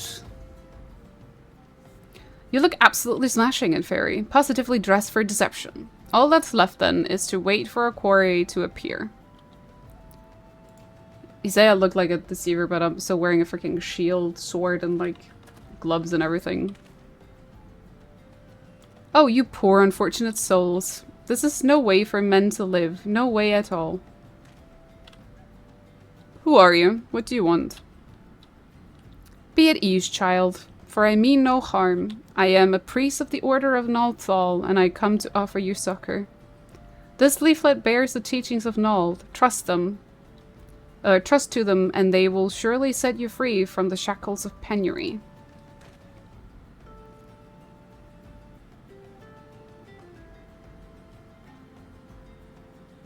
A tempting offer, but I'm afraid I must decline. On account of the atrocious performance, you would have made a god's-awful mummer, Ungust. What? How did you... You bastards tricked me. Please don't hurt me, I was only doing it to protect my people. Is that so? Do continue. Very well. I'm a man of the Golden Bazaar, raised there, if not born. Some moons ago, the Amalja raids began. They would appear sudden as a sandstorm and plunder and pillage at will. Our defenders couldn't stand against them. Few as they were, everyone lived in fear. I wanted to save my people, but being a merchant was all I knew. And so I did the only thing a merchant could. I approached the Amalja in hopes of brokering a deal. In return for sparing the Golden Bazaar, they made demands, outrageous ones. Demands? Of what kind, pray tell? First of all, they wanted the schedule for crystal shipments from the Nanawa mines. For this, I bribed one of the workers to leak me the information. Next, they wanted me to bring them people, so I posed as a priest to lure in the vulnerable and give them over to the Amalja. I didn't have a choice. You always have a choice, Ungust. Protecting one's home is a noble thing, but at the cost of innocence? You could have sought the aid of the immortal flames, yet you did not. I suspect you are not telling me the full story. What made you sell out your own people? Speak. The mumble was good. What did you say? The coin was good, I said. I could sell mole meat for a score of light time and not see even a fraction of what the Amalja pay me. You sacrifice innocence so that you could line your own pockets? Words fail to express the contempt I feel for you. Spare me your contempt. If you want to blame someone for the mess the world's in, then blame yourselves or the gods. No, not you again. Yes, me again. Ungust. I hate this guy so much, if you couldn't tell. Were you the one leaking the Immortal Flames patrol routes to the enemy as well? Spit it out. No, I know nothing about that. I swear it. At this stage, I'm rather disinclined to believe aught that leaves your mouth, but no matter. That'll be enough time to learn the truth. Sob. You fucking cry and beg, Ungust. And Fairy, be a dear and take word of these developments to Minfilia, would you? I shall prize everything I can out of this filth. The abductees are still somewhere out there. Our foremost priority is to rescue them. Need to go back to a Minfil.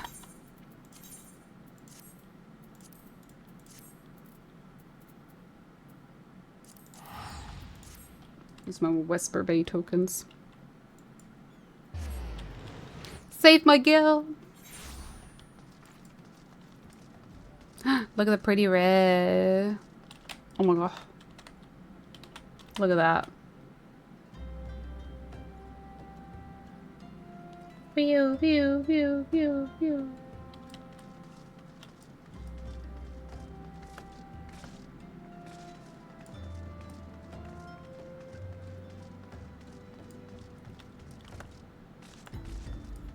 I'm home to Taru.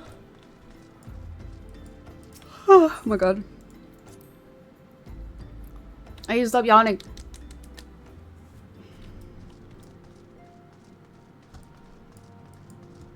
Entrance to the solar.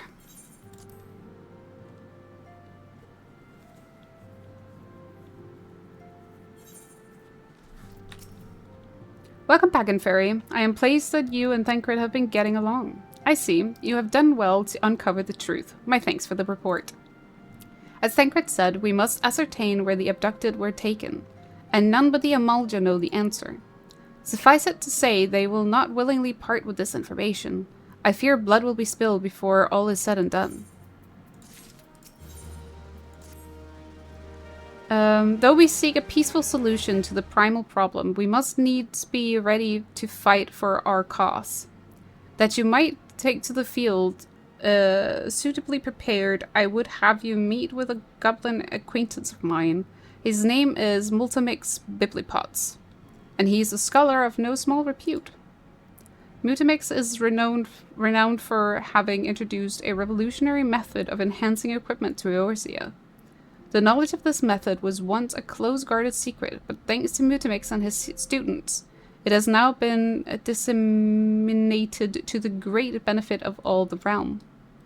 It would serve you well to acquire an understanding of the process. For this purpose, I shall lend you a blade. Take it to Mutimix and bid him to use it to demonstrate his craft to you. Mutimix is ever to be found at his camp in central Thanalan, a place known as the Bonfire. Look for a pillar of smoke, and you will, and the way will become clear. Mutimix is ever to be found. I already read that. My god, I thought I clicked. Black brush. I need to sit up more. So if I'm slumping, then I'm definitely falling asleep. Wiki.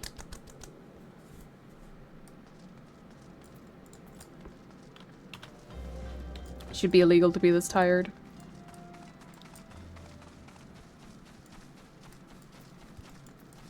I need to walk around with like permanent coffee by Ivy, I think.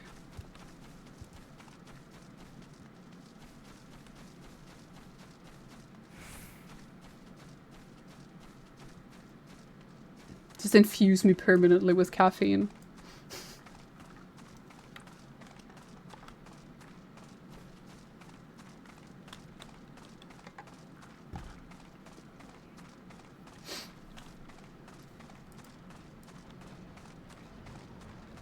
I'll take this one as well, actually. This one will let us extract materia.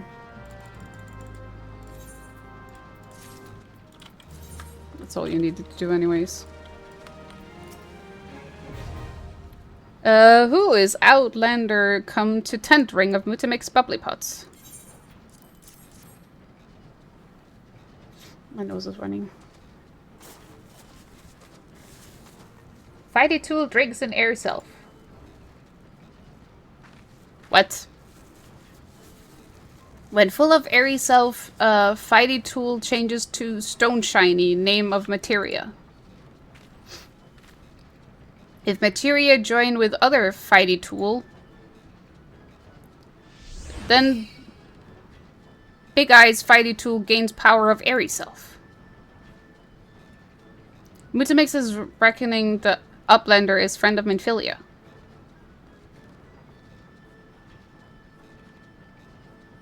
Yes, tongue flaps reach ears of Mutimix with fastness. Minfilia wants Uplander to see power of materia. Uplander brings Fighty tool to Mutimix, yes? Here, have knife. Fighty tool is unstrung as eating tool. Makes good teachy show of power of material. Or materia.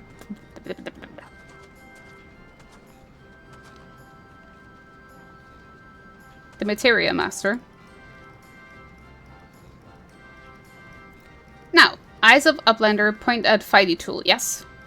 Materia joined with Fighty tool.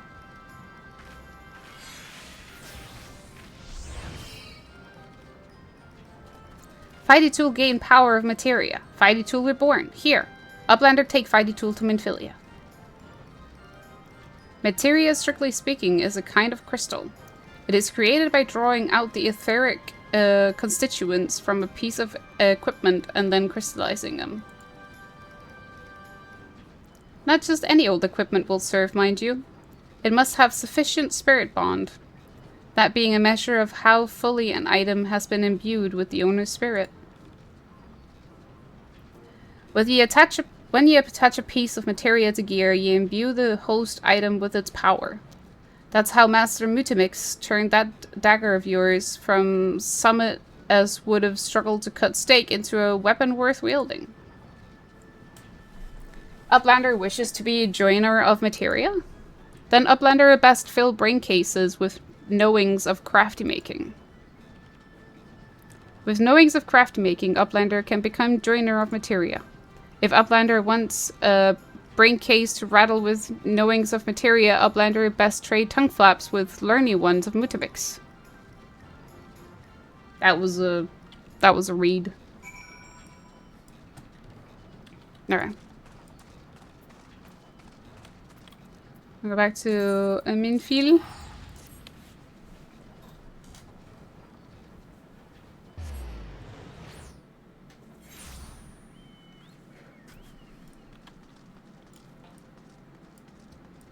That was words in an order, yes. It was a language. Or an attempt at one, at least.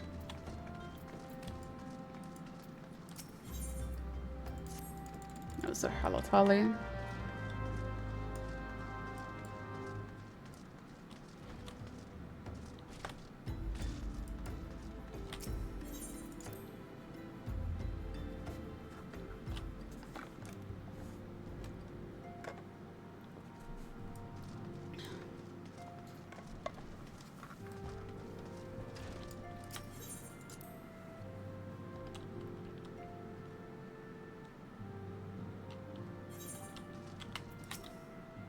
Welcome back, Fairy. I trust your visit to the bonfire proved fruitful.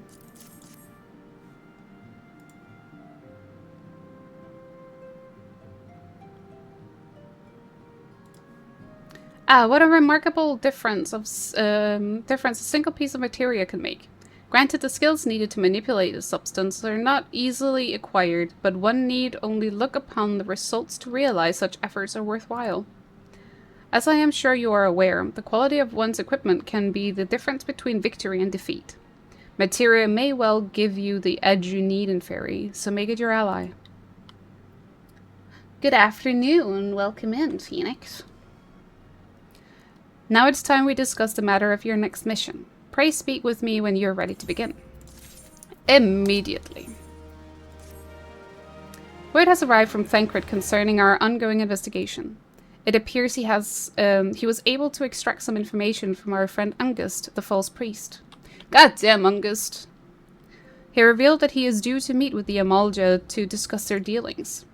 The Immortal Flames believe that the meeting will present an ideal opportunity to ambush and capture the Amalja responsible for the abductions, and so they mean to have Ungust attend as planned. As the Amalja are anticipated to offer fierce resistance, the Immortal Flames have requested our support. I would have you provide it to them in Fairy. Thancred is presently attending to another matter, but will join you as soon as he is able. Until such time as he does, you will be the Scion's sole representative on the ground. Before he left, he bade me tell you to save some for him, such as his confidence in you, a confidence I share. When you have made ready, pray take yourself to Camp Drybone and report to the Flame Sergeant leading the mission. May you walk in the light of the crystal. Thank you. I'll take the weapon. Ah. Frick. I should have probably checked that before I opened it. Wait, we need to go back to Camp Drybone. So need to go unlock the Halatali afterwards at some point. Doesn't have to be like immediate. Where even is that? Oh, it's literally right down there. Okay. Where is the Flame Sergeant? In here? Indeed. Ah, you're in Fairy Sky of the Scions. My thanks for coming, friend. We're stronger for your assistance. Allow me to brief you on our mission. Our objective is to capture Amalja and price from them the whereabouts of the abductees. The lizardmen aren't aware that their man Ungust has been exposed. When they come to the rendezvous point to meet the traitor, we'll spring the trap. Owing to the clandestine nature of the mission, we can deploy only a small contingent. Every member must count, and so we request the aid of the Scions. The rendezvous will take place at the Invisible City. Please make your way there and lie in wait. We stand to learn much and more of the Amalja plot if the mission succeeds in Fairy. Let us make sure it does. We'll try our best. Which way is the best way to get out? Probably over there. Probably this one.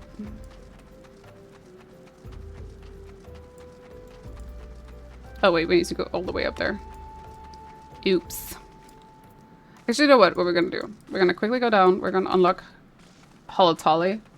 I'm gonna teleport back to Drybone, and then we take the Chocobo up to the Golden Bazaar and run from there.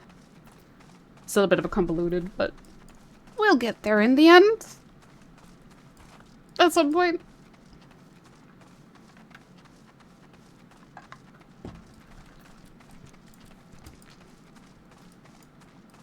I really can't wait to get them out, though. Make things so much faster.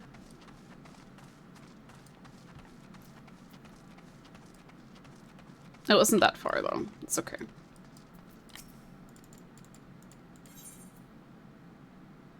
It's probably better to just, yeah, take the money.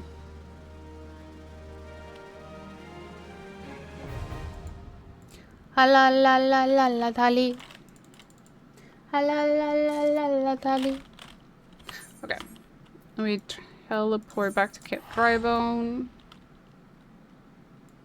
That's no problem. Then we go up. It's just up there. Chocobo.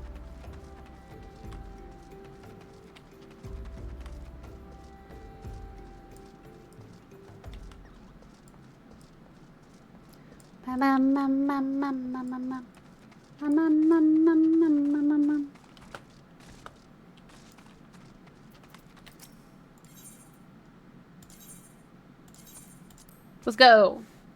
There you go, Free. You get your Chocobo music again.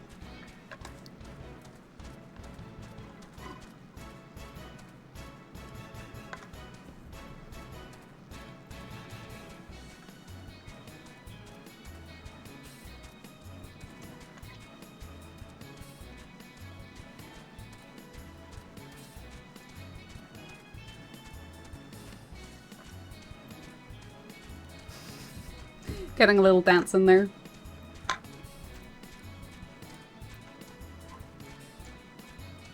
Actually, I think it's easier if we dismount here.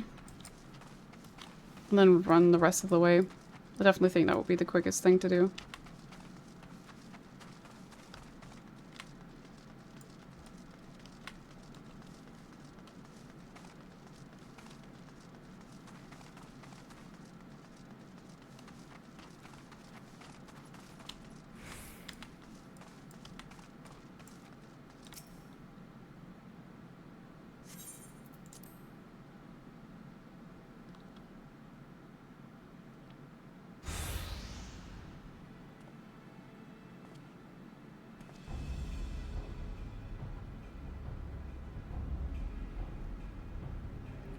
Is the ball in place? Or is the bait? Is the ball? Is the bait in place? The ball. Where did I get that from? Our man is in position, sir. Good. We make our move as soon as the Amulja appear. Yes, sir.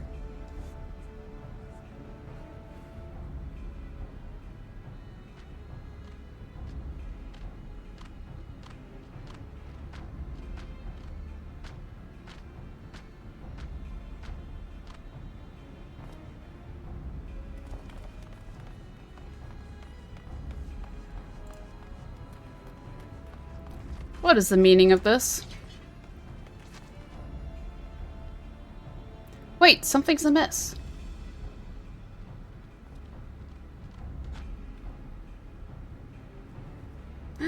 We've been double had. Goddamn Ungust. I want to kick him. In the shins. And somewhere else where it really hurts. I'm afraid your little ambush ends here. I eluded the immortal flames clutches for moons before finally being caught. Did you not wonder how I managed it? It was almost as if someone was feeding him information from the inside. Your every movement was known to me ahead of time. Now, as much as I'd love to chat a while, I have appointments to keep. They're all yours. Bastards. Traitors! Right. I'm gonna kick some of Amul's butt. And smack them in the head with my shield. Wha-bam!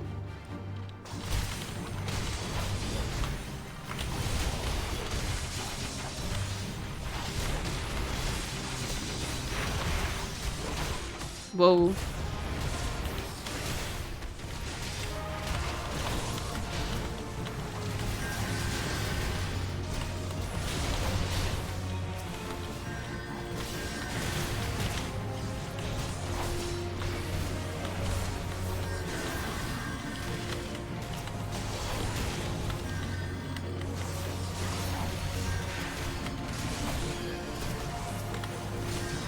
Easier to take care of them one by one.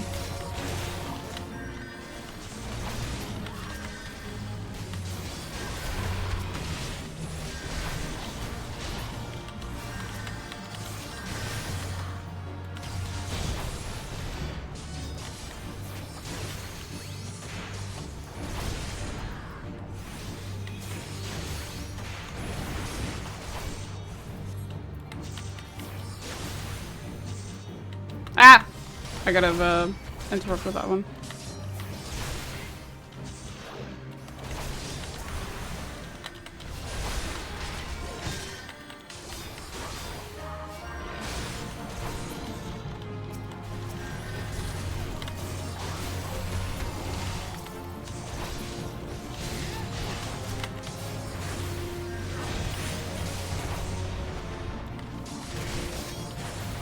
Flame Sergeant, why are you not fighting?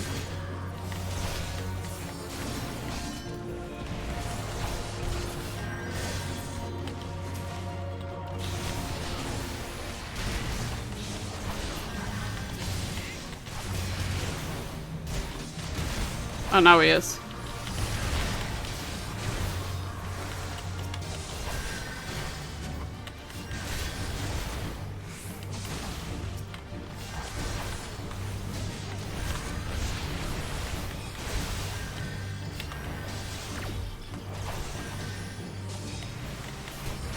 He keeps going.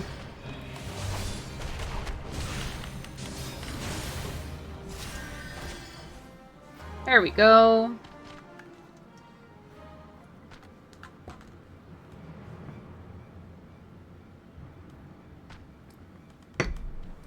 Oop. Put up your weapons or your comrades are dead, man.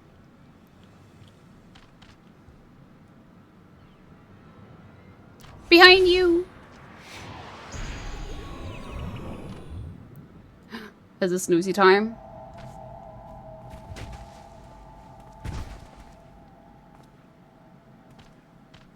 bring her. The rest of you march. Traitorous scum. I agree. He's a freaking scumbag. Goddamn Ungust. I fear the Amalja mean to give us their god as an offer. Give us to their god as an offering. If I must die, then let me die a soldier's death with steel in hand. It is time for Ifrit. But first, I shall go toilet. Before we do Ifrit, I'm gonna quickly go pee. I will be right back. I'm not gonna be long. Don't go anywhere. I shall return shortly.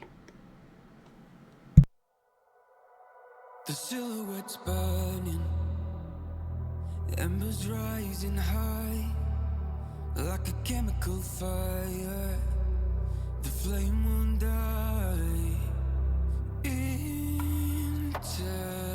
Intertwine, darling, you and I.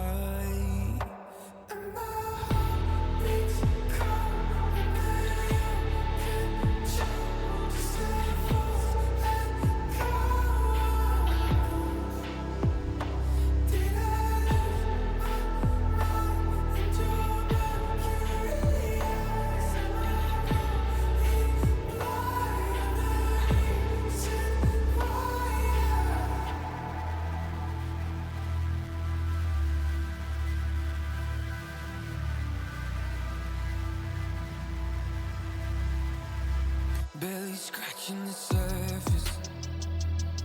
This obsession of mine is fueling the furnace. I'm up all night and we intertwine.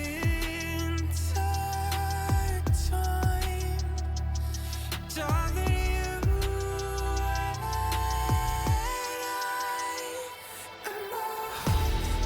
and my heart beats cold under your control. Just let falls and Did I lose my mind in your mercury eyes? Am I going beach cold under your control. Just a false echo. I'm a ghost. Did I lose my mind in your mercury eyes? Am I going blind? You're the reason why. My heart beats cold under your control. Just a false echo. Did I lose my mind in your mercury eyes? Am I going blind? The reason why.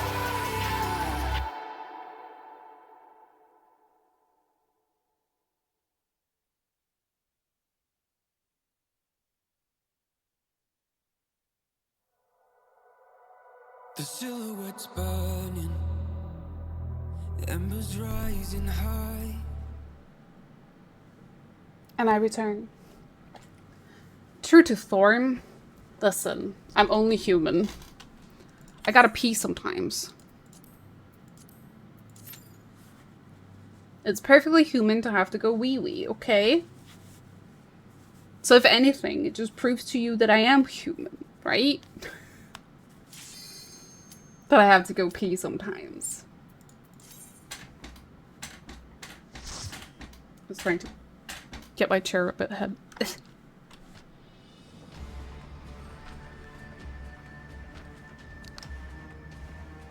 Lord of the Inferno, hearken to our plea. Lord of the Inferno, deliver us from our misery. That is the least human thing you've said yet. What, that I have to pee?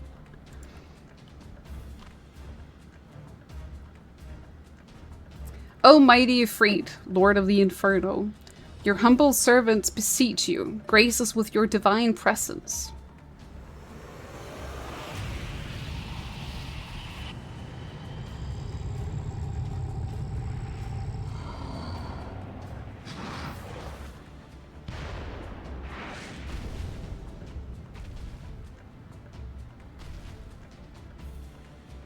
Hashtag not my Ifrit. Oh, mighty Ifrit, we bring before you ignorant savages who know not your godhead. If it please you, Lord, scorch their heathen souls with your cleansing flame and mark them as your own. Bloody hells. Bring those two as well.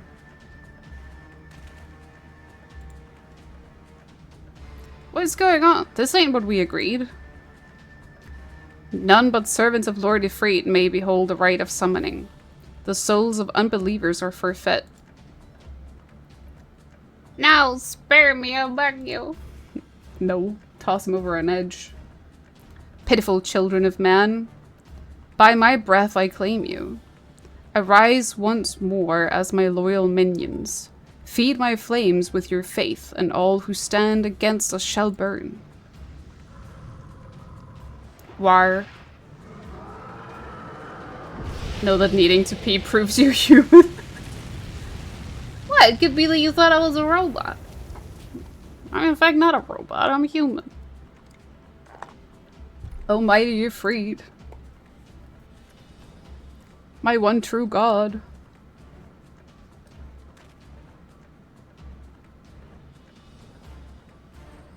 Your words are my bread. Impossible. By what sorcery do you resist my master's will? By the crystal.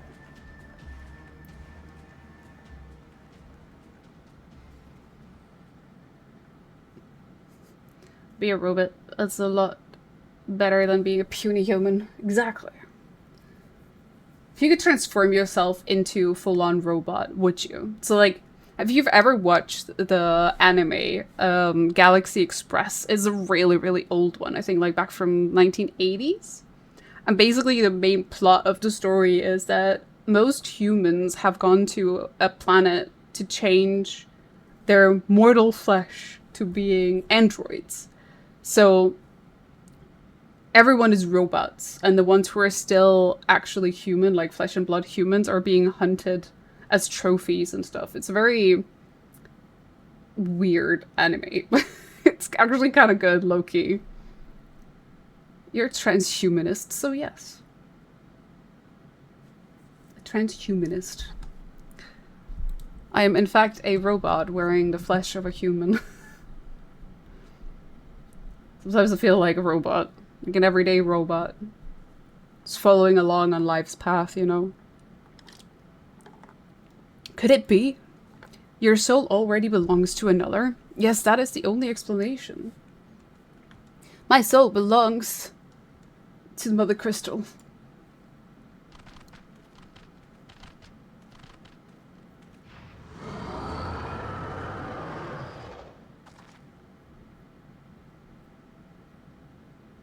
Forsooth, thy frail mortal frame can serve as vessel to the blessing of but one.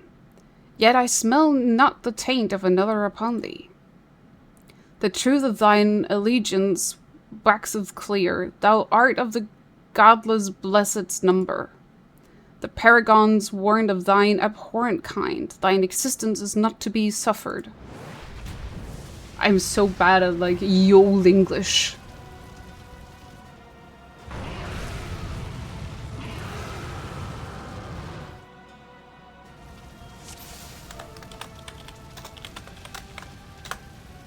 I'll pick up that.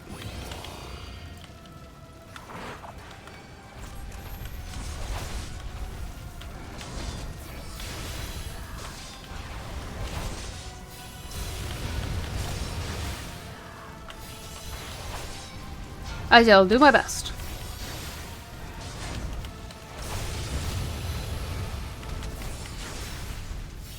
I kind of forgot that I was, I should have maybe not have my little ramble about the anime while in the cutscene, because I forgot that we were actually in a duty. Sorry guys, that was waiting for me, but thank you for your patience.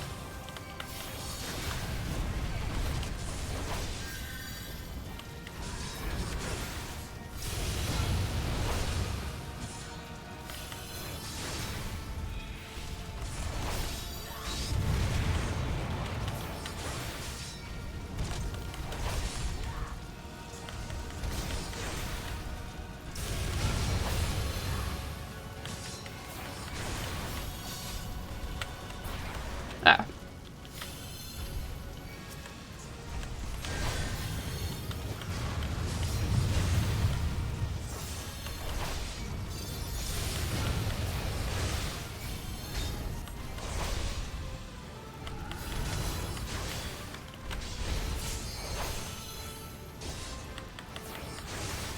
Oh, I could actually interrupt it. Nice.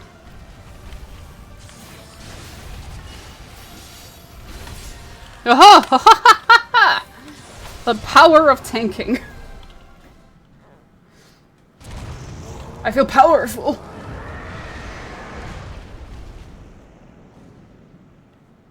As a typical DPS player, this is a lot of power in my hands. I can interrupt them.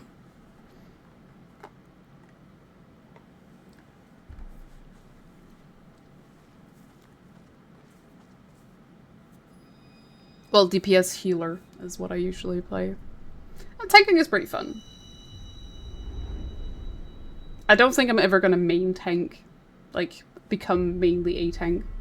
But it's quite fun.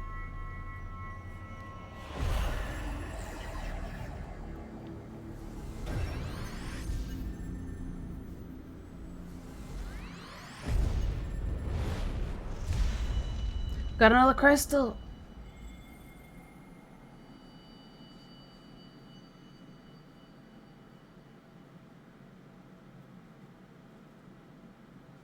Be a tank main. You can take the hits for being bad. Honestly, I'm also enjoying how, like, you don't have any directionals. I just stand in the front and I hit. That's it. I don't have to use my brain. I mean, still gotta remember your mitigation and stuff and to interrupt stuff, which I'm really bad at sometimes. I tend to forget to do it. But, it's nice. It's nice. Pray forgive my lateness. Why is it Thancred always appears after the action? At worst, you're bad at DPS. At best, you outlive everyone. True. It's like, it's always funny to see when tanks, they wanna try and just like finish the fight on their own. And like, sometimes the boss's bar, it's still at 50%. And then you're just sitting there like everyone else has died and just respawned, sitting on the freaking edge of the arena, just sitting there watching the tank try to fucking solo it. It happens so often.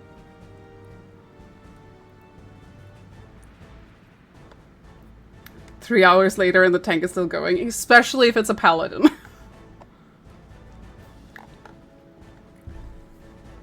Sometimes I'm like, can we just, if you just reset, we could have been done with the fight by now, you know?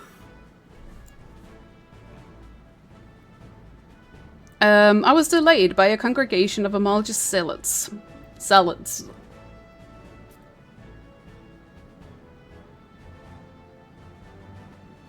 It's kind of BM when the boss is over like 10%. Yeah. Yeah.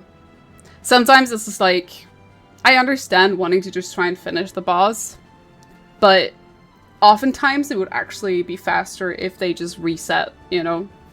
Like, just let themselves be killed and then go back in with the full team. I mean, I don't mind too much. I get to take a little chill during the dungeon. Just sit and sip my drink. Sit with my popcorn and enjoy the show, you know? As long as we get to finish before we get kicked out of the dungeon, it's all fine, right? I swear it seemed more evangelical than the last. Persistent lot. See, he knows how to fight, but yeah, he always comes in after I have done the dirty work.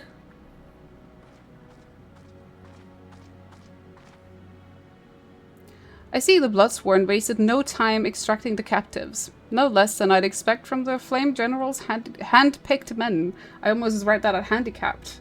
It's hand-picked men. I've been grateful for a tank for doing it after we wiped for, I think it was the 7th time. Healer was not healing. Does happen. Getting credit for someone else's hard work is 50% adventuring. True. True. And I feel like that's also just like almost the entirety of Final Fantasy.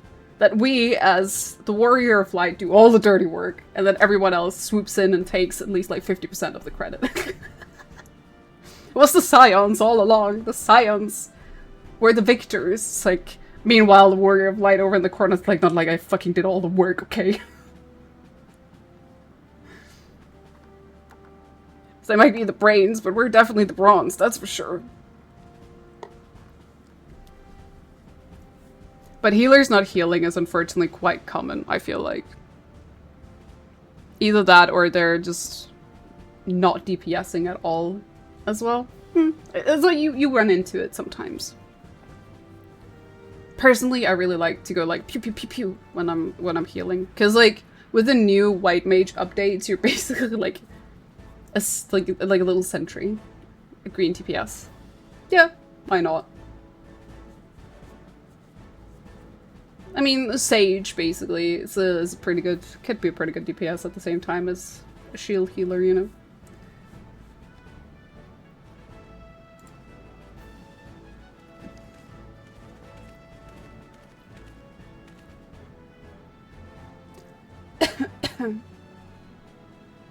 As for those two, it is fair to say their hardship have only just begun. They have much to answer for. I feel I owe you an apology, Inferi. Had I known this mission would prove so dangerous, I would have never left you to face it alone. I am having a déjà vu. I feel like this is the third time he said that to me. You have been given a veritable baptism of fire. But let us continue this conversation in a more agreeable, surrounds. Camp Drybone, shall we say? This way, sir.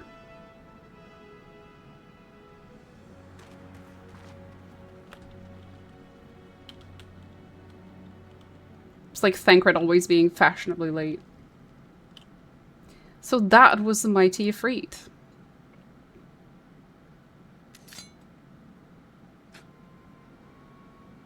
And what a disappointment he was.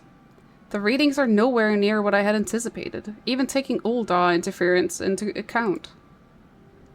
You should know better than to rely upon 5-year-old data left by the 7th Legion. I had to count that. It was like 5, 6, 7. Nor can we expect any form of support from the motherland, given the troubles at court. We have only ourselves to rely upon. Ever the pessimist, my dear Olivia. Promise me you'll never change. We've wasted enough time here. The meter of yours is too old to give any reading worth a damn. Not that there was aught worth a damn for it to read. But I take your point. I suppose we must content ourselves with the knowledge that we've achieved our primary objective.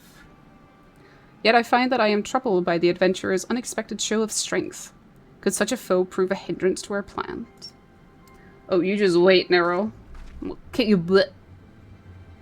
Perhaps. That is a consideration for another time. You have been given a task. That is your priority. I suggest you treat it as such. As such. Fail to do as my lord commands, and I will spare him the trouble of punishing you.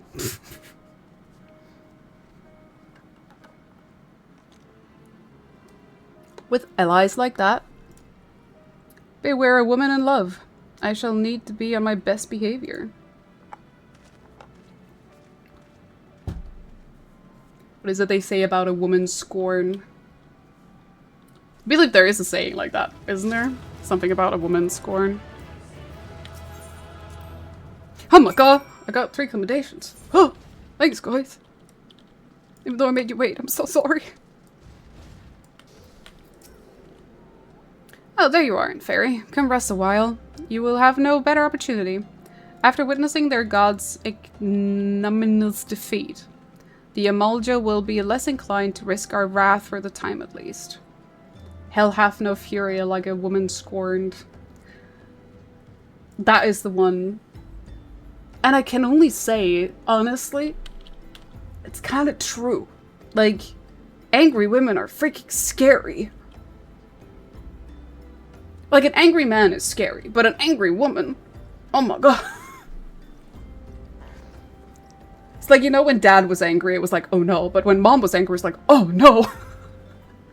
Even more, like a double, oh no. Mom is angry.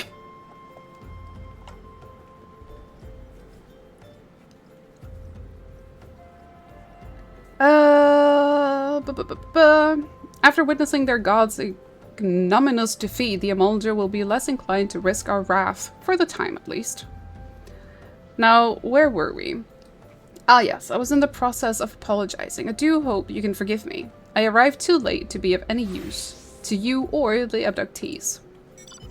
They may be whole of body, but the same cannot be said of their minds. For once a man is tempered. But it ill suits me to dwell on the negatives. Amidst all of our misfortunes, there is still reason to rejoice. Ifrit is slain, and by your hand no less. That is the deed of no ordinary individual in Fairy. Not that I ever thought you were ordinary. On the contrary, I have long suspected that you have the potential to shape the fate of this realm. What can I say? My fine eye for talent remains undimmed. Menphilia will be proud beyond all reckoning when she hears of your deeds. I trust you shan't object to my bearing the tidings to her. That way I can claim to have contributed something to this mission, so basically just taking credit for all of my hard work. Thancred, is what you're saying. Because I did the investigation more than you did, and I fought Ifrit and defeated him. You didn't. Sir. You, meanwhile, have earned yourself a rest. Take some time to relax and return to the Walking Sands. When you are good and ready, we can discuss matters in more detail then. Just don't take too long, will you? The realm's problems won't solve themselves. No, because you expect me to solve them for you.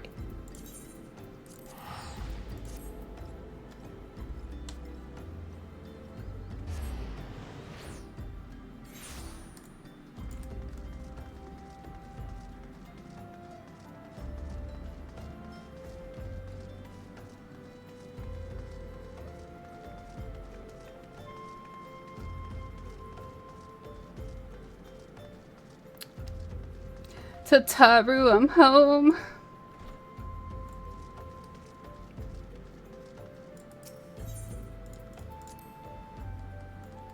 Go speak to the Minphil. Are we getting some voice acted lines? Ah, the triumphant hero returns. Thancred told us the news upon his arrival. He is presently in the cellar, giving a full report to Lady Minphilia. You should join them at once. Lady Minphilia is most eager to see you. Well then, let's go see the Minphil. My late arrival nearly cost Inferi her life. I wasn't there when the Amalja took her prisoner. And I wasn't there when they served her to Ifrit. Yes, by some miracle she survived, but that does not excuse the fact that she should never have had to face such dangers alone. I failed her utterly. Just as I'm failing you all. What's done is done, Thancred. You can ill blame yourself for every... I mean, if he had been there, he would have been tempered, which would have been bad. So, in the end, it's probably better that I did it alone, you know? And Fairy, it's so good to see you again. Impeccable timing, my friend. I had just finished regaling Minphilia with your heroic exploits. Thancred has told me everything. You have done well to return to us. The perils you faced were undeniably great, yet a part of me believes that I had no cause to fear. And now we can put paid to our long investigation. As we suspected, the Amalja undertook both the robbery and the abductions with the aim of summoning their primal Ifrit. Norris says a tale limited to Ul'dah. Similar incidents have been rife in both Limsa Lominsa and Gridania of late. I dare say you've been curious as to how these crimes are linked to the primals. Permit me to explain. Having manifested in the physical realm, primals must consume ether if they are to maintain their presence here, and the stronger they become, the more ether they require. Now, ether exists throughout creation. It flows through all life and permeates the very air that we breathe. Alas, this alone will not suffice to sustain the likes of Ifrit. Nay, he and his kind require a more concentrated source of ether, crystals. It is for this reason that incidents involving crystals can often be tracked back to a primal. Which leaves us with the why of the abductions. To understand this, you must first understand how primals are born. When all is well with the world, primals possess no physical form. Their essence is dispersed across the great river of ether. However, when the world is plunged into chaos, those who worship the primals cry out to their god for deliverance from suffering. These cries serve as a beacon toward which a primal's essence is irresistibly drawn. It is this coming together, or etheric coalescence, which grants the being physical form. Once born, a primal gains strength from its followers' worship. The more numerous and fervent they are, the more powerful their god becomes. But the primals are seldom satisfied with such reverence as their adherents freely give, and in order to gain more power, they do not scruple to create followers. They do this by tempting mortals, a process to which you yourself were subjected. Yet even as Ifrit took your comrades in his thrall, you alone remained unaffected. This is thanks to the power you possess, the echo. We know not the why of it, but those blessed with the echo are immune to primal influence. It is as though a greater power protects us. Gee, I wonder who. Who protects you? When first you came to us, I told you that the echo would be instrumental in dealing with the primal threat. I trust you now begin to see why. The recent incidents all share a common trait: meticulous planning. Such elaborate designs are a new development, and one which fills me with an unshakable sense of foreboding. While I share your concern, my presiding feelings is one of relief at your safe return. The immortal flames assured me that they will deal with the aftermath, so you need not concern yourself with that. We may rest easy for a time. I suggest you take full advantage of your respite in Ferry. You may be sure it won't last long. Once the people learn the identity of the hero who felled Ifrit, I fear you will have nary a moment to yourself. Is it finally gonna be time for the quest that will grant us a mount? Whether she intends to or not, Minfilia neglected to tell you something. Something I think it would be best you heard from one of us. It concerns the tempered abductees that were rescued. I'm sorry to report that all are to be put to death. The flames with whom you were imprisoned included. Needless to say, this information must not be made known to the public. I swear to you that we would not do this if there were any other recourse. But once a man is tempered, he is tempered for life. His very existence leads strength to the primal whom he cannot choose but worship. And so we Scions continue our fight, that no more innocents need be sacrificed. I hope that you will continue to stand with us in Ferry. But I should be going. I must offer my apologies to the Flame General for the losses his people suffered. Till next time.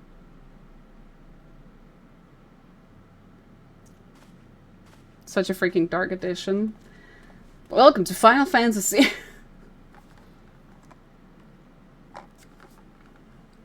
Gods forgive me. How many more lives? Louisoix would never have allowed this to happen. I have to do better. I have to be stronger.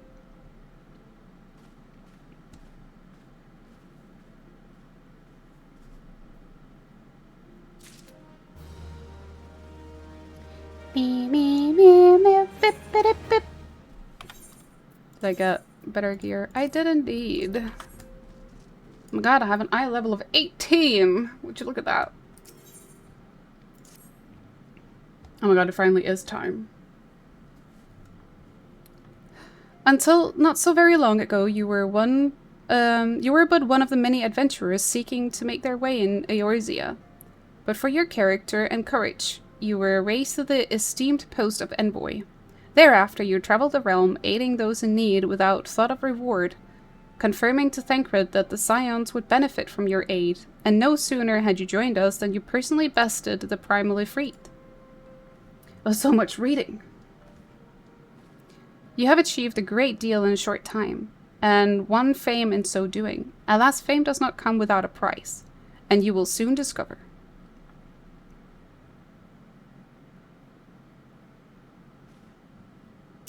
We have guests in Ferry, or rather, you have guests. Beg pardons?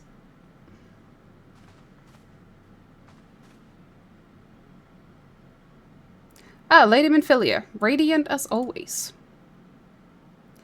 I am given to understand that the Scions of the Seventh Dawn have but recently welcomed a new hero into their midst. I am here on behalf of the Maelstrom Grand Company of Limsa Lominsa to offer said hero a place honor within our ranks. As you can see, in Ferry, your recent exploits have garnered you the attentions of the Grand Companies of Eorzea. Each organization would have Ifrit's Bane for its own. To this end, all three have sent officers to court you. They would not ordinarily go to such lengths to enlist a new recruit. That they have is evidence of their high regard for you.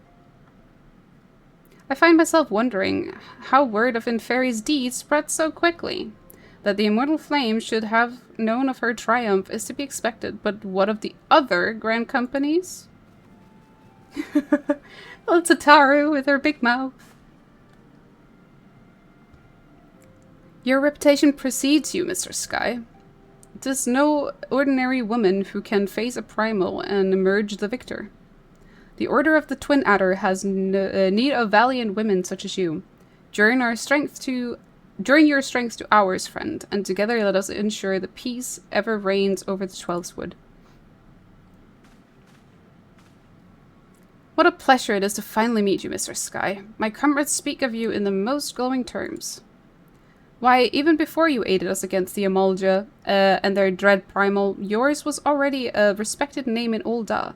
Our people know you and love you well. A woman of your talent belongs with the Immortal Flames. Join your strength to ours, friend. And together let us secure a prosperous future for Ul'dah. The Admiral was not exaggerating when she said you have the look of a hero. Full often does she speak of you, friend. It is only natural that we should want you for the Maelstrom. Join your strength to ours. And together let us see the grand vessel of Limsa Lominsa to the shores of glory. I already know who I'm joining. Just because it's easiest. Lady Minfilia. Very well. Though I am quite sure you need no reminding, mayhap a brief summary of the situation would help you clarify your thoughts on this matter. As you know, the Grand Companies are all-encompassing organizations empowered to call upon the material, economic, and technological resources of their respective city-states in times of strife. That was one hell of a sentence. Jesus! Or paragraph. There are presently 3 such organizations in Eorzea: the Maelstrom of Limsa Lominsa, the Order of the Twin Adder of Gridania, and the Immortal Flames of Ul'dah. Serving a Grand Company means serving the nation to which it belongs. You will be charged with its defense and tasked with advancing its cause. In return for your faithful service, you will be furnished with various rewards, some of which you may well prove useful to you in your other endeavors. If you are agonizing over which of the Grand Companies best deserve your loyalty, be at ease. The commitment you make to this day need not be permanent. Should you wish to shift your allegiance at a later date, you are entitled to do so, and yet I concede that it is no small choice you face. Ah, a thought occurs to me. You will of course recall that the 3 city-states are planning to hold remembrance services. Well, as part of the proceedings, I am given to understand that the leader of each Grand Company will deliver an address. Hearing these addresses ought to help you make an informed decision. What say you, my dear officers? A fine suggestion. You are as wise as you are beautiful, my lady. Very well, let Inferi hear our leader speak, then return here with her decision. We eagerly await your answer. But I already know my answer.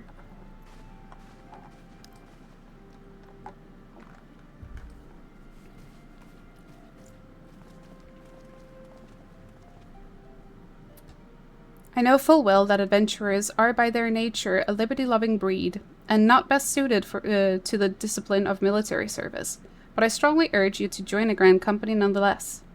While the promise of reward is enticing in itself, it is not the only benefit. Ah, frick! Sorry. Skipped that by accident. My finger double-clicked. There will be those who wish you ill, and you must need be on the lookout for them. Yet, however vigilant you are but one woman.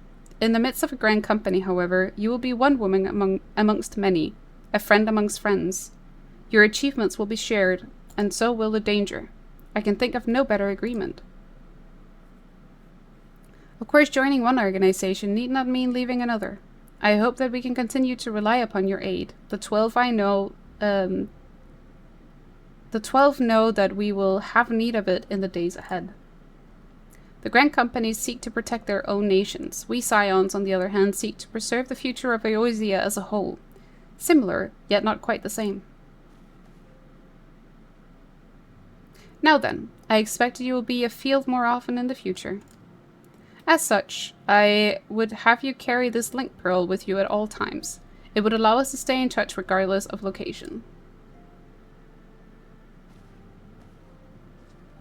Eorzea is changing in Fairy, and you have the power to help shape it anew. None can say what the morrow will bring, but as long as we believe in ourselves, there is naught we cannot achieve. Now, it is time you made ready for your journey. Before you depart, be sure to speak to Tataru. She will appraise you as to where and when the remembrance services are due to take place. The worry of like joining a grand company does kind of go against the Scion stance of favoring no nation above the others. True. But in a way, I guess it kind of makes sense as well, having people on the inside of the different nations, you know?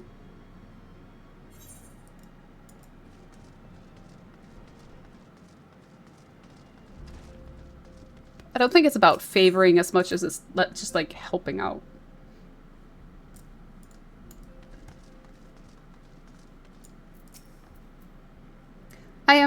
I'm sorry about the attention you're getting in Fairy. I might have sung your praise a little too loudly. And often. To a few too many people. Next time I'll be sure to hold my tongue. Literally if necessary. Anyway, I expect you want to know where and when the remembrance services are taking place.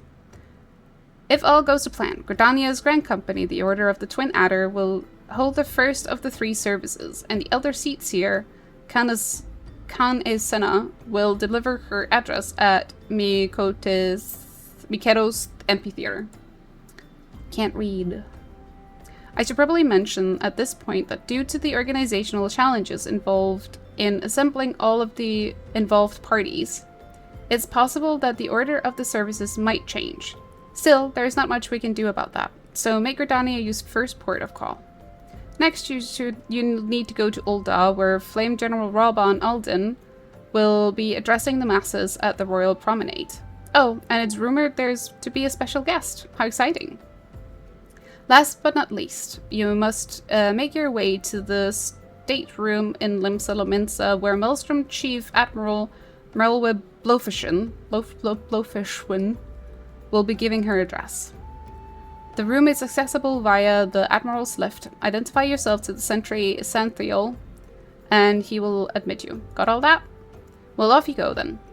I hope you find the remembrance services suitably educational. I suggest visiting the city-state in my prescribed order, though with your record of impeccable timing and luck, the schedule may well change in favor of your preferred travel plans. Farewell. Man, it's fine. We can do it in the order she gave us. So first we go to the nitty-gritty.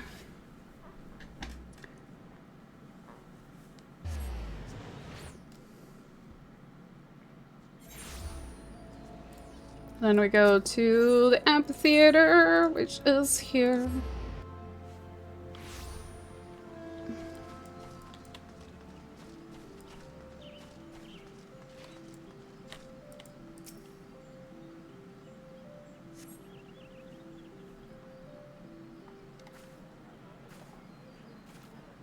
I lost my son to the calamity.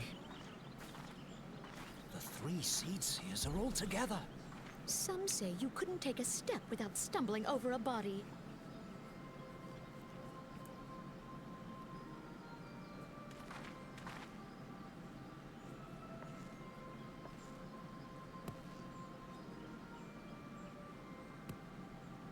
Our forebears were once strangers in the Twelveswood. Fearful of the green wrath, they hid themselves in the dark recesses of the earth. Yet they dreamed of basking in the dappled sunlight of the forest. Let's see if I can... There we go.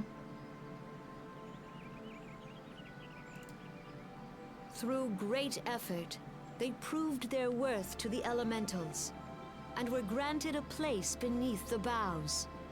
So it was that Gridania was born, some 5 centuries ago. Working hand in hand, the Hyur and the Elysian settlers sowed the seeds of our civilization, and soon they were joined by folk of all races. So nourished by the waters of unity, and blessed by the light of the matron, Gridania flourished into the great nation it is today. Do you see the Gridanian standard? There, hanging behind the Elder Seed Seer. The entwined serpents represent the unity between Hyur and Elysian. An elegant symbol, do you not agree? In accordance with the will of the elementals, we have embraced a life of peace. Alas, our neighbors have not always sought the same for themselves, nor for us. Though we Gridanians have no love for war, we have still less for those who would threaten our way of life. Ever have we fought to protect the sanctity of the Twelveswood. When the Garlean Empire brought its war of conquest to Eorzea, we rallied under the noble standard of the Twin Adder that we might push back the encroaching darkness. And it was we who prepared the ground for the reformation of the Eorzean Alliance, that all the peoples of this realm might stand united against the common threat. I'm gonna give a clap. Good speech, good 5 years speech. ago, the Alliance met the armies of the Empire upon the fields of Cartano. It would prove the bloodiest battle in recent memory. Countless Gridanian lives were lost. As Supreme Commander of the Order of the Twin Adder, ever shall I bear the weight of our people's sacrifice.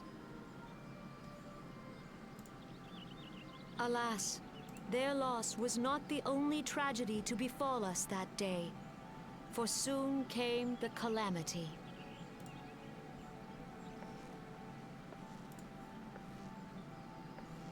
The scars borne by our forest are a constant reminder of its violence. Our lives have been irrevocably changed, each waking hour a struggle to survive. Driven to desperation, some among us have strayed from the path of righteousness, resorting to banditry, poaching, and other unconscionable deeds. To compound our woes, the Ixal have returned in force, emboldened by our suffering. They test our defenses nigh without cease, and prey upon the vulnerable. So beleaguered from within and without, it is of little wonder that our unity now falters. Dark times are upon us. Time was a man could walk pox the on the high bloody roads without XIV. fear. On this day, 5 years ago, countless Eorzeans laid down their lives that we might behold another dawn. Please join with me in honoring their memory.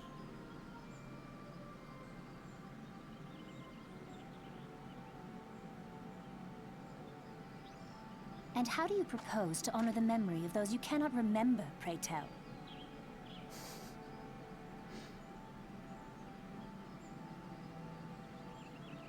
I always have such a tough time with the Realm The Reborn destruction voices. wrought by the calamity was indiscriminate.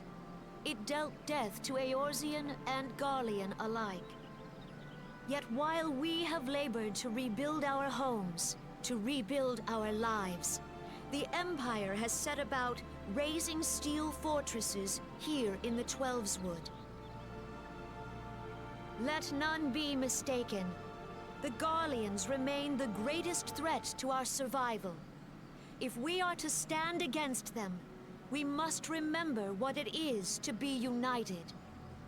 Our many troubles blind us to the woes of our fellow man. Thence is harmony lost. Yet harmony is the founding principle of Gridania. We are gathered here to honor the fallen. Let them be honored not only in word and thought, but through concerted action. I bid you join hands with me once more beneath the Twin Adder standard.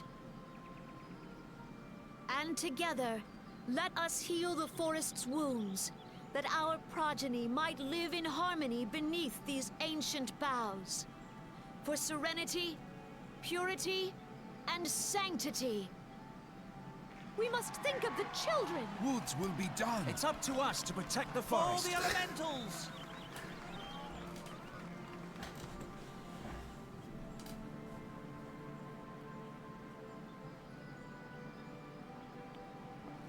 Is it tad rough at times? Yeah. Yeah. Just a little bit. Just a little bit.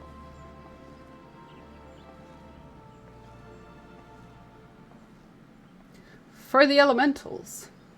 For Eorzea. I do love the twins though.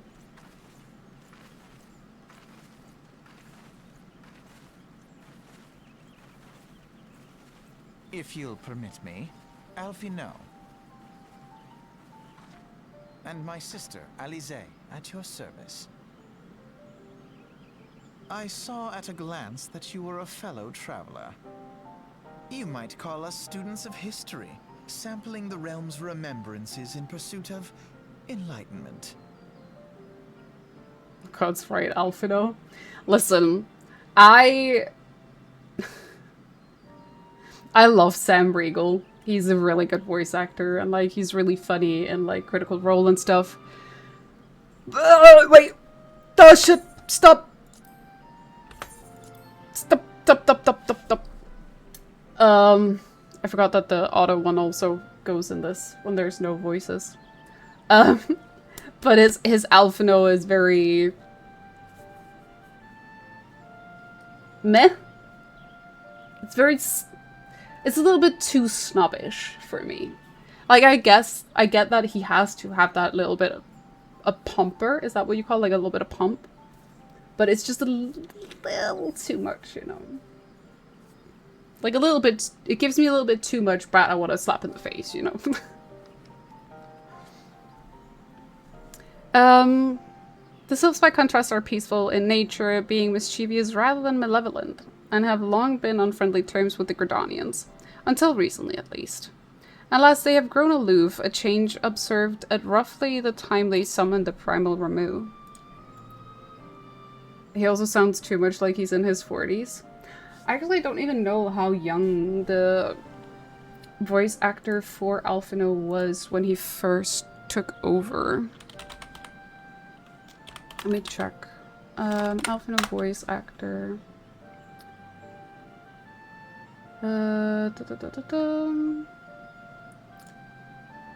His name is...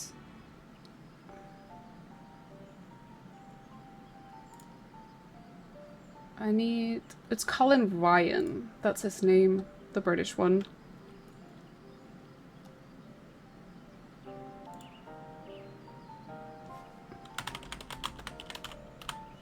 Who is... Not Ryan, Ryan with an N.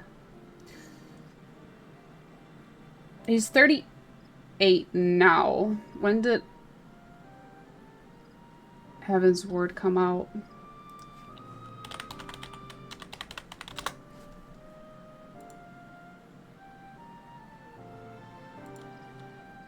Heaven's Ward came out in 2015, so that's 10 years ago, so we would have been 28. A lot younger than what Sam Riegel would have been at that time. But yeah, it's like, no clue on the age, but his voice just seems too mature for the role. Yeah. I get that. I get that completely. The Gridanians have no love for war, and they consider open conflict as a last resort. Though they clash with the Ixol ever more regularly, you may be assured that they do so in self-defense. As for the Sylphs, they are as yet bound by a peace treaty, though one wonders how long it will be before it is broken. The 12th Wood was grievously wounded during the calamity, leaving Gridania vulnerable to attack. The people are hopeful that restoring the wood and thereby the power of the elementals will put an end to their woes. Yet how long will it take? Centuries, I'd wager. I also think, like, the twins are not supposed to be more than, like, 14, 15 max in A Realm Reborn. They're quite young in A Realm Reborn. Meanwhile, the Ixol will continue their excursions, spurred on by Garuda and her insatiable appetite for destruction. Whether the Gridanians like it or not, sooner or later it will come to all-out war. And when it does, the Order of the Twin Adder will need all the help it can muster. How valuable might the aid of a capable adventurer prove to them then? 16 apparently? Okay, 16 then. But they're still very young, you know? They're practically babies.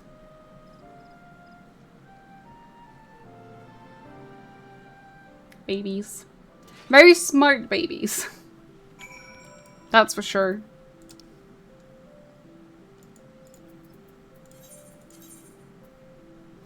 So you know what? Oh! Fuck. Stop. Use the return. Save them. Save the tickets.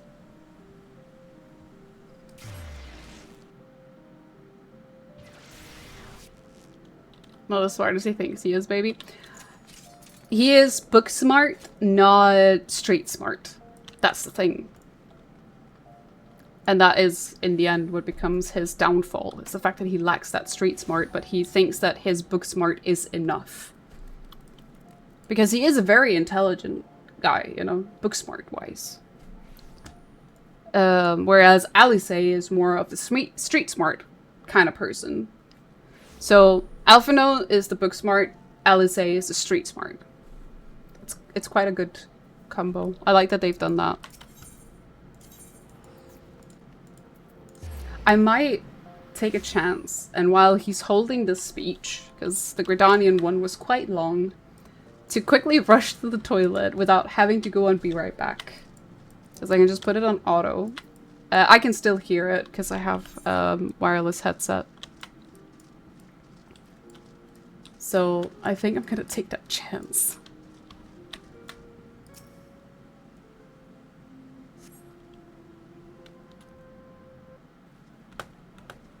I can't do it on this. It's time for you to go to bed. Oh no. I'm gonna keep going a little bit. And Reborn as well. I'm gonna keep going a little bit longer.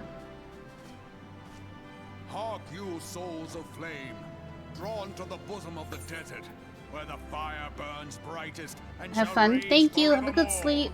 Thank you for coming in. I'm gonna take a risk. Just quickly go to the toilet while the cutscene runs. I'm gonna check first if it's gonna be possible. Oh shit. Do I have a cable in my... No. Because if my mom is in the toilet, I'm not gonna be able to.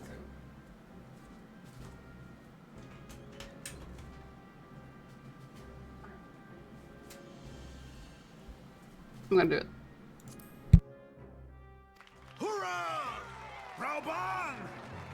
Where since antiquity, under the sage and judicious rule of the Ur dynasty, we have wrought sand into gold. Where by the grace and glory of Nalthar have our brave sons and daughters flourished and prospered. I speak of Uldar!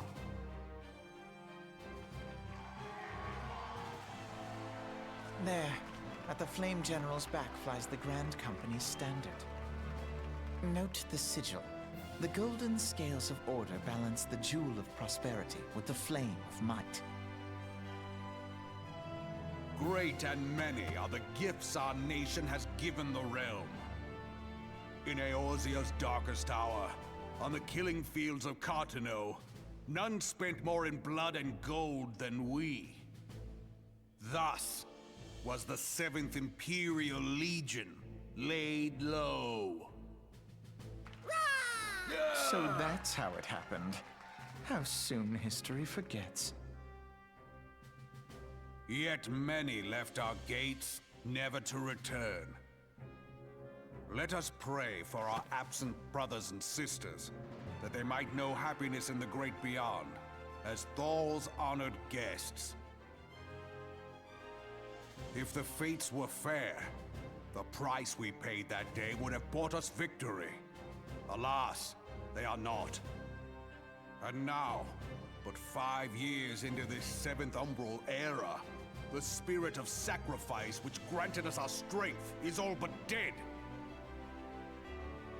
Look around you. What do you see? A people divided, I made it. downtrodden and enthralled. Where are the merciful alms of the rich? Where is the just steel of the righteous? I ask you, is this the great nation our brothers and sisters gave their lives to save?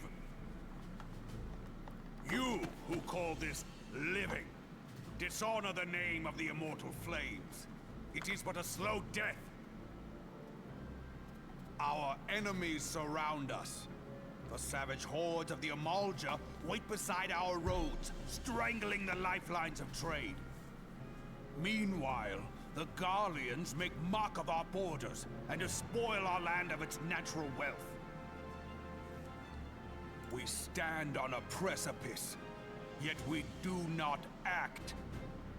Whether trader or soldier, monetarist or royalist, all must recognize that a divided Uldar stands to fall.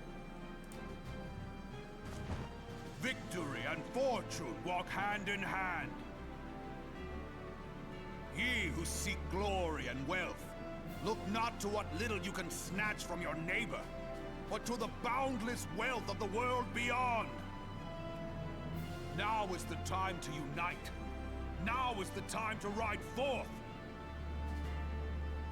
In the name of the Sultana, I beseech you. Line not your own coffers, but those of the immortal flames. Seek not to prosper from Uldar, but to restore her to prosperity. As the realm prospers, so shall Uldar. As Uldar prospers, so shall her people. Ya for Uldar! Together we are one.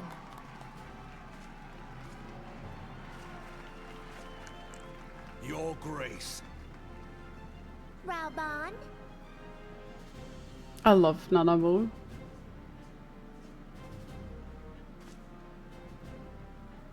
People of Uldar, I, Nanamo, 17th in the line of Ul, address you.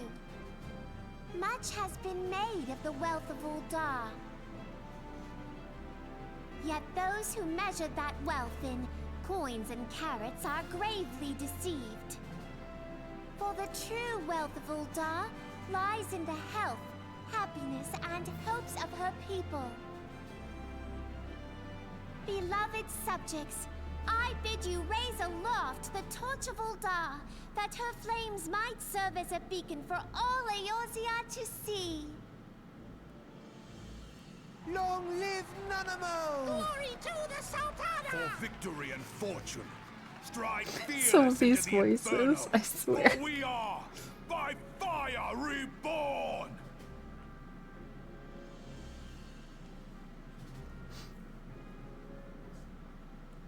Okay, I need to be ready to take off the... Forsooth! The time is now! I Fancy meeting you again. I'm a... Take it. Come on. There we go. The Old Dons have a long history of conflict with the Amalja and the beast tribe that worships the primal Ifrit. Judging by the looks of distaste, I take it you have encountered them. The Old Dons do not shy from confrontation. If aught threatens their precious prosperity, they will seek to crush it. So have they dealt with Ifrit thus far, smothering his flames each time he is stoked to life. Yet he is but one of the several problems. Though they have been quiet these past 5 years, the Garleans have not gone away. Meanwhile, refugees come to arrive in droves, and Ul'dah has no clear policy on how to deal with them.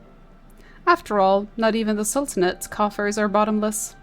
And even assuming they had the coin, resources will ever be finite. Which brings me back to the subject of Ifrit. It has been observed that the Amalja are summoning him with ever-increasing frequency. Every time they do so, the Ul'dah send their forces to smite the Primal, and even though they invariably succeed, each victory is wrought with blood. It is a war of attrition which they cannot well sustain. Small wonder, then, that the Immortal Flames are eager to recruit more members. As such, a desperate hour, an adventure of your experience would be a most welcome addition to the ranks. For their sake, I hope that the Flame General's word struck a chord with you.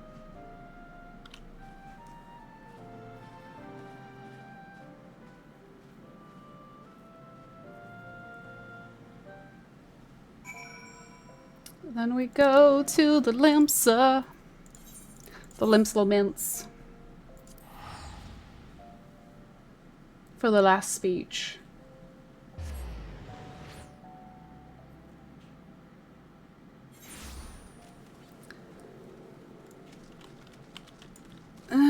But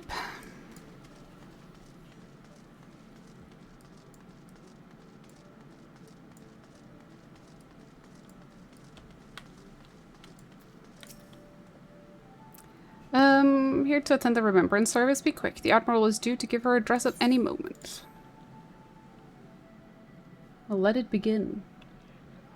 The Garleans are another matter altogether. So much for our alliance. It's sunk beyond the seabed.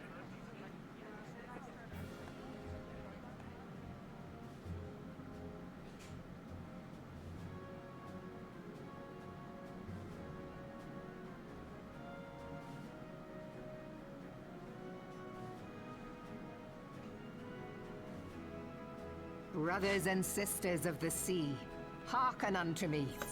Look upon this, our mighty crimson standard, and tell me your hearts do not swell with pride.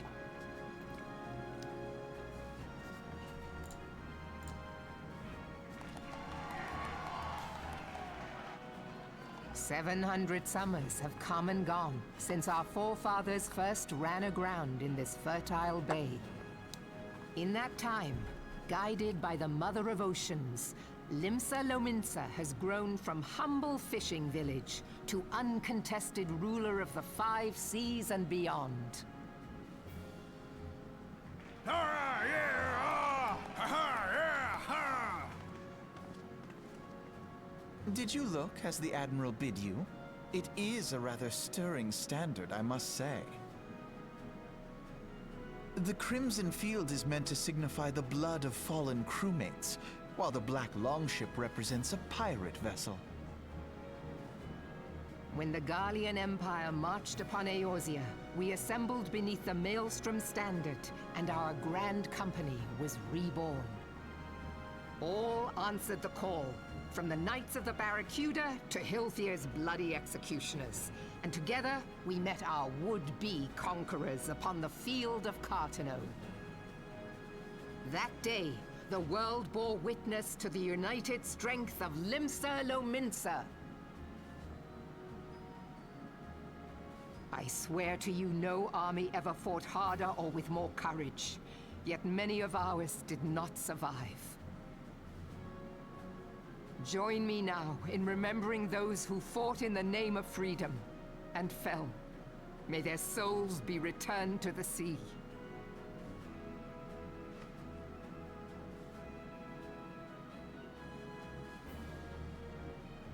Freedom. Yes, they have always been rather fond of their freedom. Much as the beast tribes have. Small wonder. Beneath the surface, one would struggle to tell them apart. It has been 5 long years since the calamity struck. 5 long years of tireless rebuilding. Yet still the wounds of the calamity fester and weep.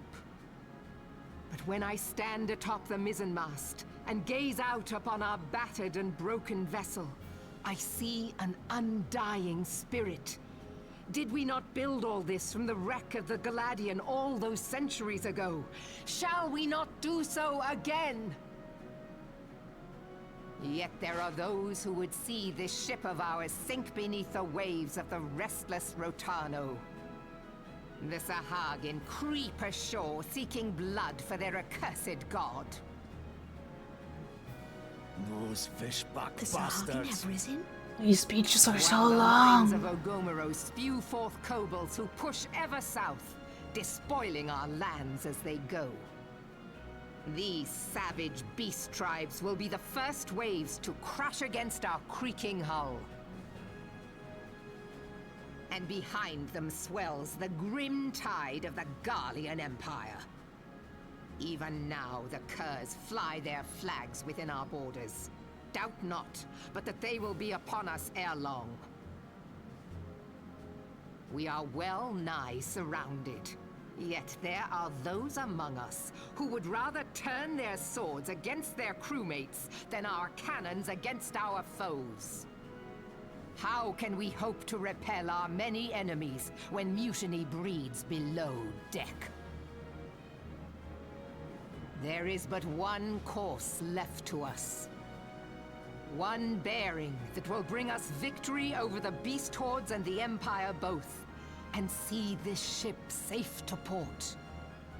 We must mend the rift the calamity has reopened twixt pirate and maelstrom, and stand fast with our adventurer brothers against the coming tempest.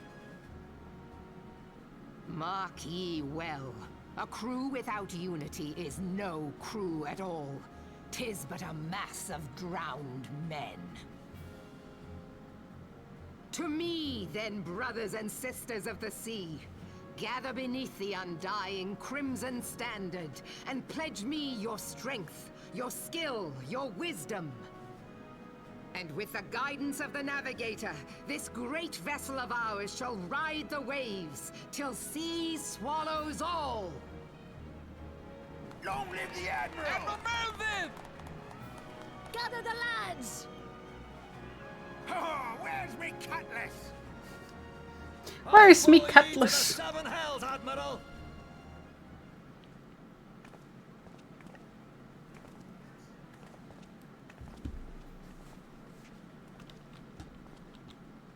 Fancy meeting you again.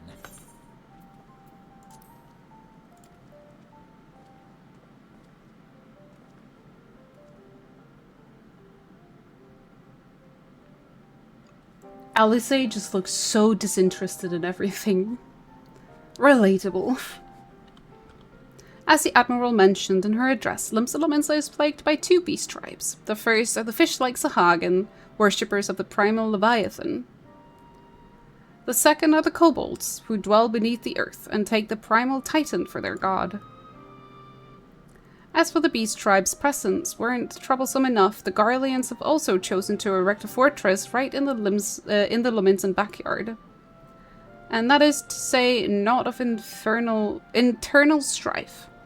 As a nation of pirates, there is no end to the blood feuds between the various factions, and while they fight amongst themselves, the Garleans whet their blades and watch. If the Lominsans are to have any hope of withstanding the Empire, they must first resolve their own affairs. Differences must be set aside, and the primal threat dealt with once and for all. To this end, I expect that they will soon take decisive actions against the beast tribes. Mark my word, the Maelstrom Standard will be drenched a deeper shade of crimson ere long. That a capable adventurer like you would be a valuable addition to their crew is beyond question.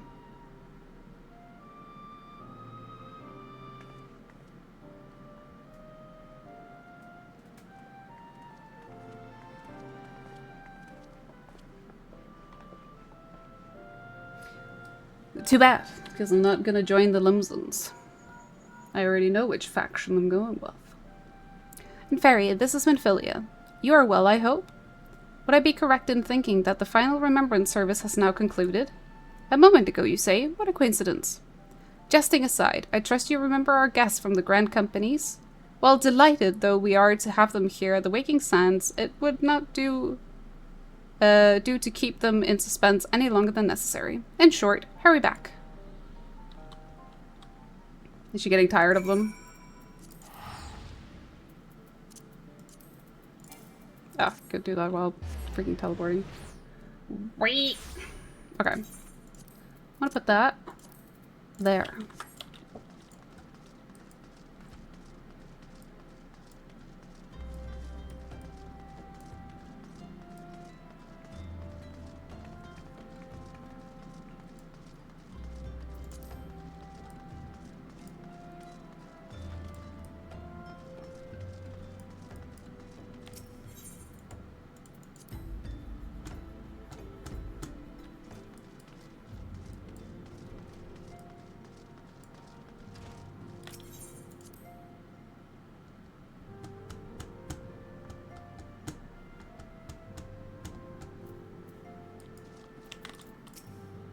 Welcome back, Inferi. Were the Grand Company leader's words as illuminating as you had hoped? Aye, each nation is beset with problems. I trust you see now why your services are in such demand. Would that there were more of you, Inferi. But you must be tired from your journey. Why don't you rest a while and take a moment to reflect on your decision? Once your mind is made up, pray give the Grand Company officer your answer.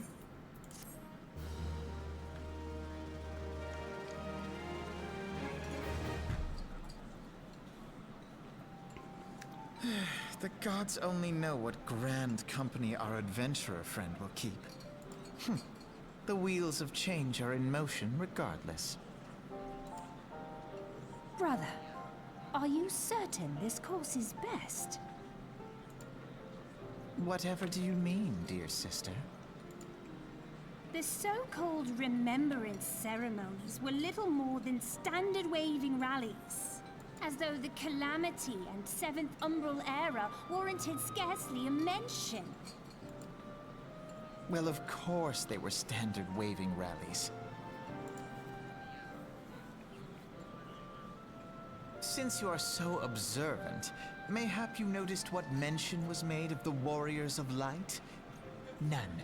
I suppose they must have forgotten the heroes who spared Eorzea a fate worse than the Calamity?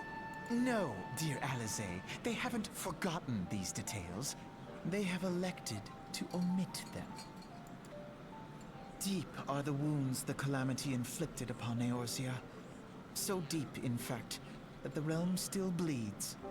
Needless to say, the beast tribes and their primals do little to alleviate the pain. So, the task of salving Eorzea's wounds falls to the scions of the Seventh Dawn, with a little help from our friends, the Grand Companies. Remembrance will yield no remedy. If our world is to heal, we must put the horrors of the Calamity behind us. Our grandfather would never entrust the fate of the realm to despots who rewrite history to their convenience.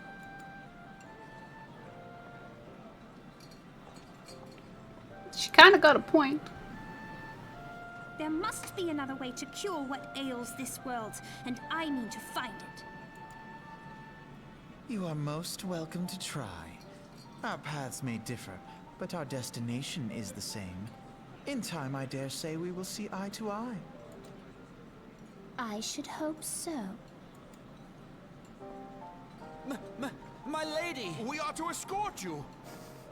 Hope does not come into it. We share the burden of this fate, dear sister, and will prevail together or not at all. The salve will serve not only to close up our present wounds, but prevent old ones from opening anew.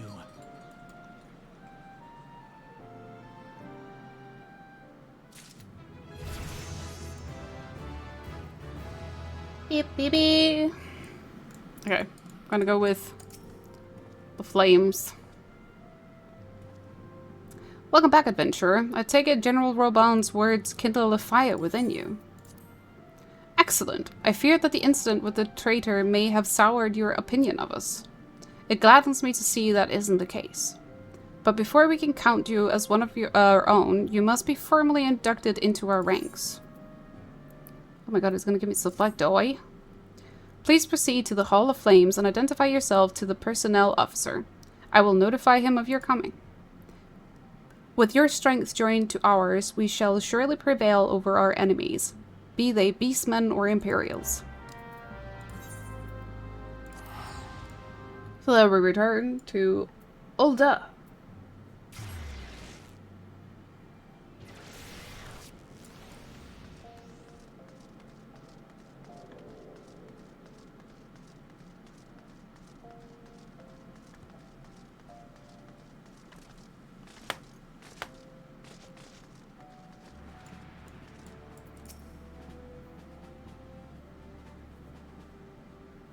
What brings you to the Hall of Flames this evening, adventurer? My name is in Fairy Sky. I believe you're expecting me. I'm here so I can get my mount. Oh, I thought as much. You are just as our man of the Waking Sands described. It is an honor to meet you, madam. Now, in order to formalize you... Sir!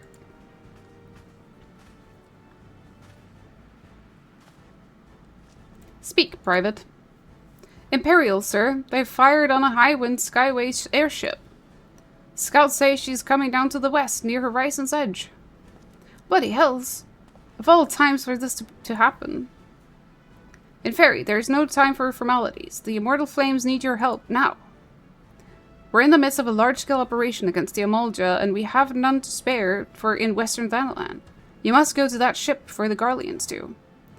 If there are any survivors, see that they do not come to further harm. Now go.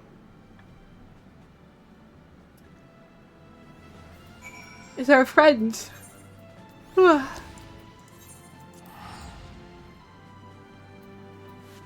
don't know how much longer I'll last. I'm gonna try and see if I can at least get the mount before I end today. I need to go this way. Since I have to get up really early tomorrow, so I can't go on too late. I have so many appointments. Whoa. Whee.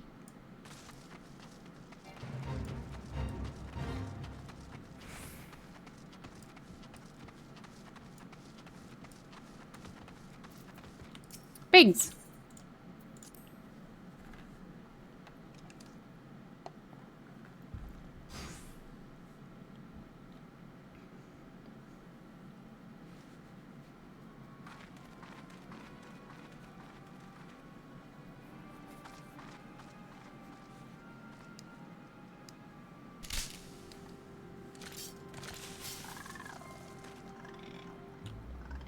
The goddamn coupling.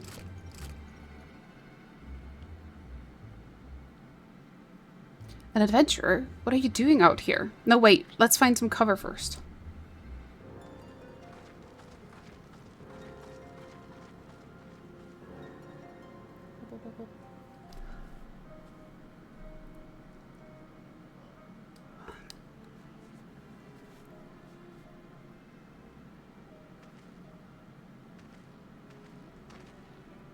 The Immortal Flame sent you. How do I know you're not an Imperial spy? You don't even have a uniform.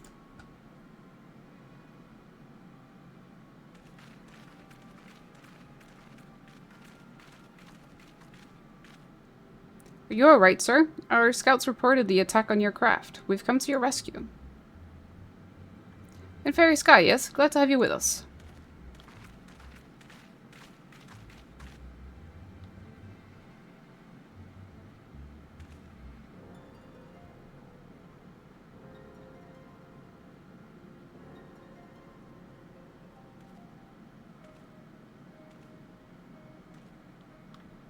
I have not seen a craft of this design before. That traitor Garland has been busy. The secrets of Magitech are ours by right. They are not to be squandered upon the savages of this land. We're taking this craft back to the fortress. Dismantle it if you must. And bring the engineer. Someone must pay for Garland's crimes.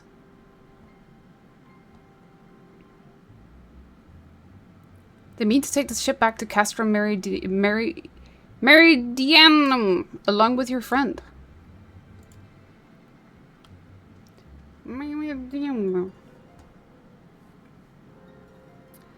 Wedge, you have to help him. That fool of a Lalafell was hiding inside the tiny Bronco. Nice looking ship, though not the best place to have taken shelter, I agree. It's the first airship we've built since the Calamity. The first since Master Garland. Well, since he went missing. After years of work, she was finally ready for her first test flight. And she was soaring. She really was. Till those bastards blasted her out of the sky. We attack on my command. Kill them quickly, and save the Lalafell if possible. Is that clear, Inferi? Yeah. Show them what becomes of those who play with fire. Charge! Let's go. I'm gonna fucking smash some skulls in. We're under attack. 2 arms.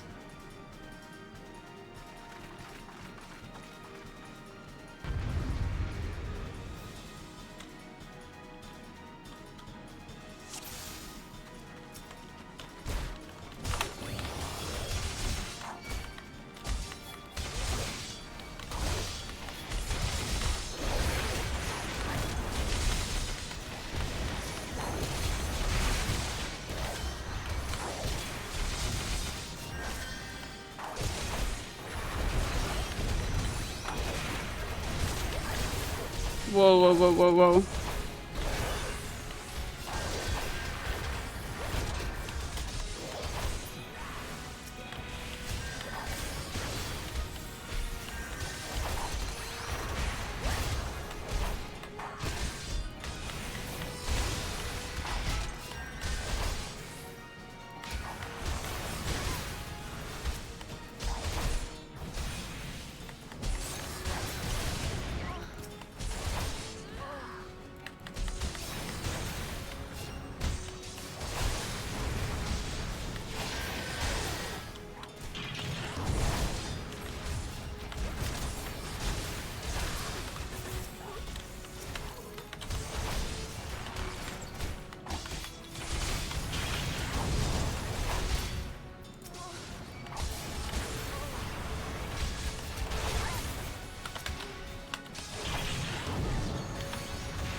Ah, that's too late.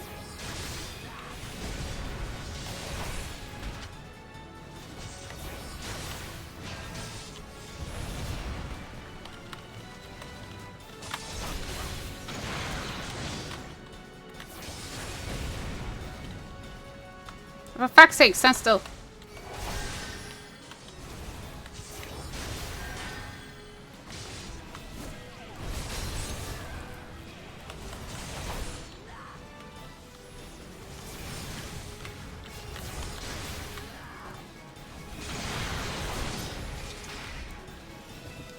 That's annoying, it runs back and forth. I got it though. Yippee! Pigs! Little onion guy. Wedge, you shouldn't have stayed with the ship. That was a close one. Too damn close. So how's she look anyway? The auxiliary propeller is dead loss, but I think we can wring enough thrust from the main propeller to get us airborne.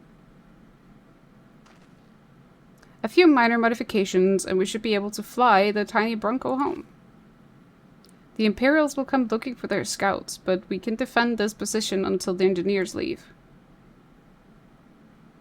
You should go, Inferi. You still have unfinished business to attend to at the Hall of Flames.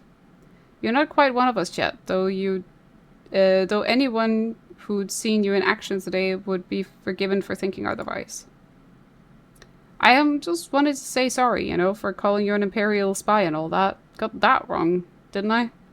Seriously though, if it hadn't been for you and the Immortal Flames lads, we'd been chained up in a dungeon by now. I mean, you're a depth friend. We both are.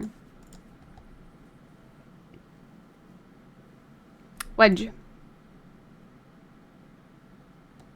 Thank you, we're very grateful.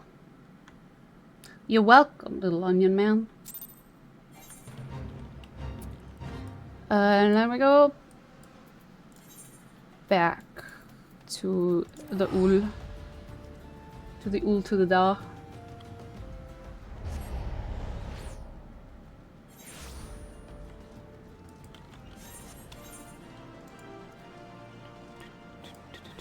Do do do do. Do do do do. Do do do do do do.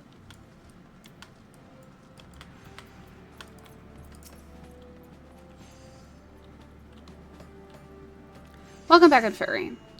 Word of your deeds in the field reached me not long ago. Exemplary service.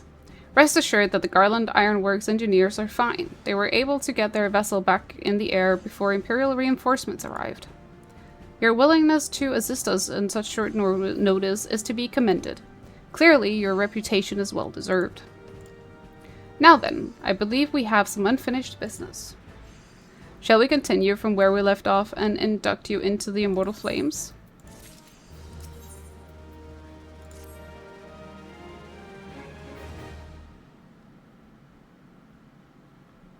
Are you ready, Inferi? Let us begin.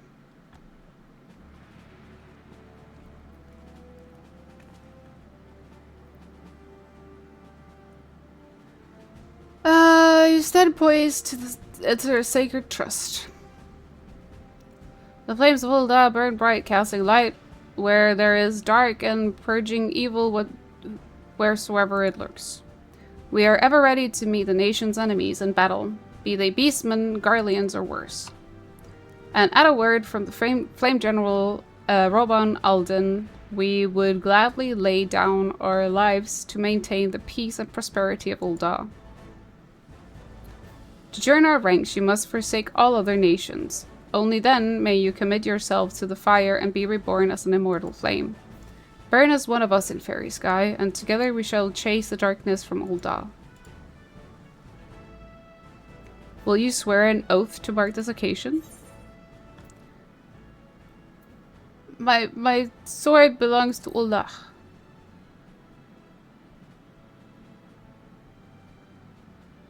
Spoken like a soldier. You'll do well here.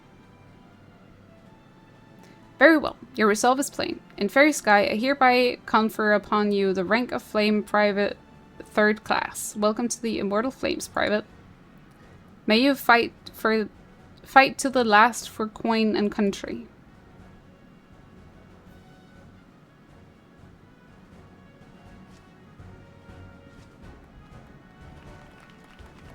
What's happened?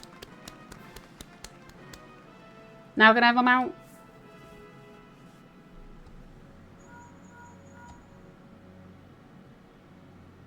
Can you hear me, Inferi? This is Minfilia. An officer of the Immortal Flames contacted me with the news of your enlistment. My congratulations, Private Sky. I have no doubt that you are eager to make the acquaintance of your new comrades, but I would ask that you pay a visit to your old ones first. Remember, though you are now a flame of Ul'dah, you are no less a scion. Pray return to the waking sands at your earliest convenience. There are some friends here whom I'd very much like you to meet. We shall be waiting. It seems your presence is required elsewhere. But before you leave, perhaps you could find a moment to speak with the Commander Swift. He is not one to see new recruits go into the field unprepared.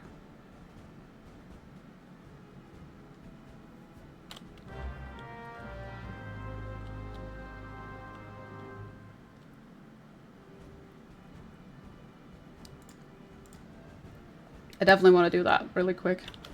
I'm not... The little chocobo thingy, I'm not going to actually read out the thing. I'm just going to quickly do it like I do with most of the blue quests.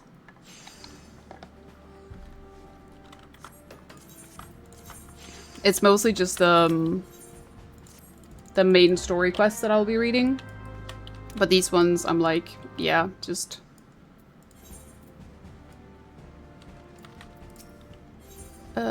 so what we need is... Wait, where is it? There.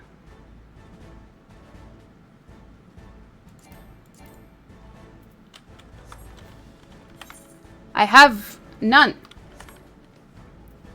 Do I really... I need to complete this one first. Goddammit. Okay. Because this one gives 300 and I need 2. So I'm gonna do this one really quick. And then I could go get my chocobo.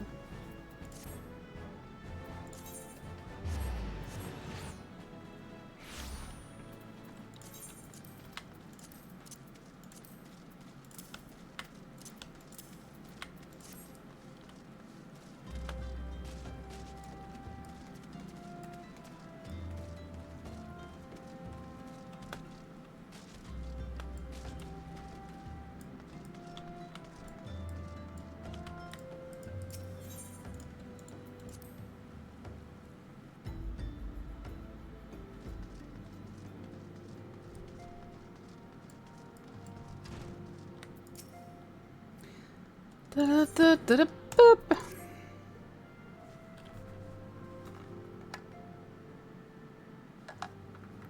Welcome back. It seems you wasted no time putting your skills to work.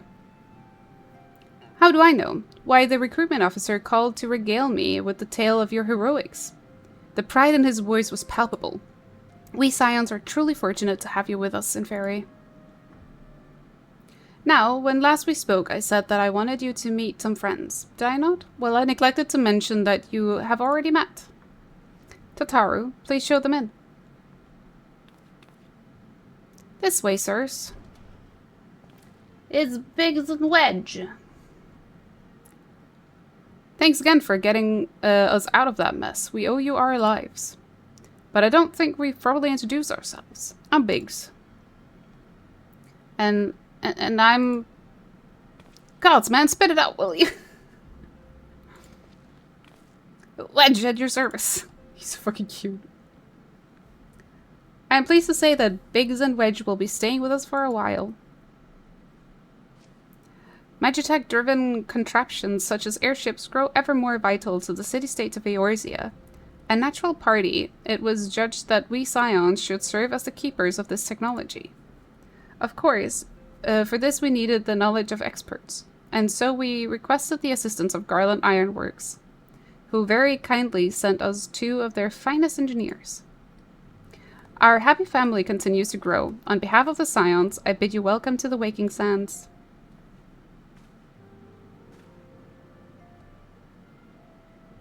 Like every soul here, I love Eorzea, and I count myself blessed to have been given this chance to stand with you all and fight for the future of the realm. Never have I known such fulfillment, such happiness.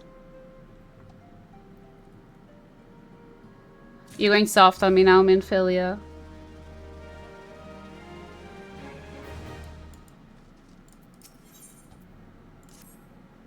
Can accept this one before we go.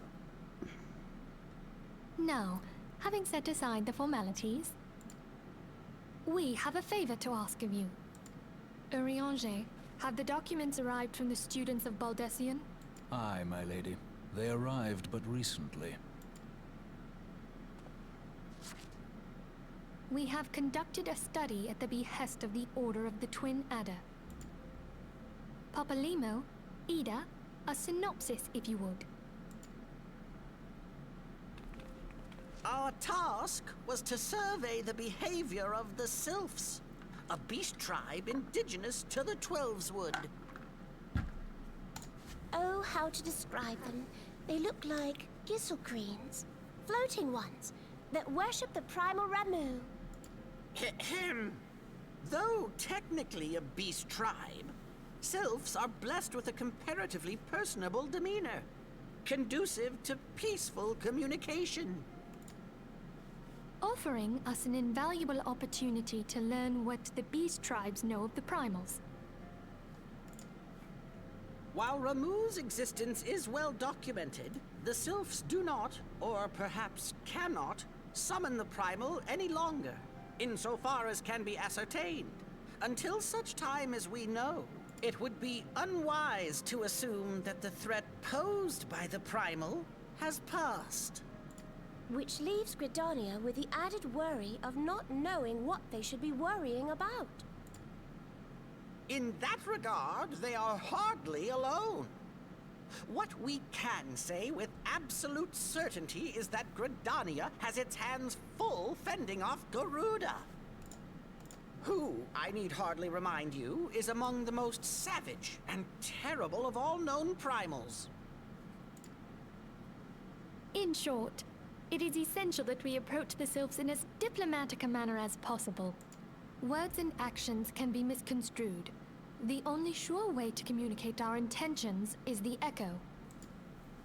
Winning the Sylphs' favor may well bring us a step closer to mitigating the threat of the primals. Will you help us? I am grateful. Lovely. Well, as much as I'd like to help, I'm afraid I would be of little use to anyone in Gridania. A veritable babe in the woods. Ida and Papalimo, however, should be able to see the forest for the trees. Is that not so, Minfilia? Indeed. You are willing? Leave it to me. Us, Ida, us!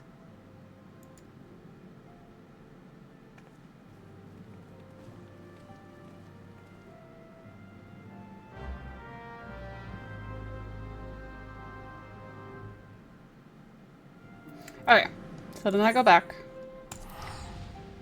Hola, first and foremost, so I can get my chocobo.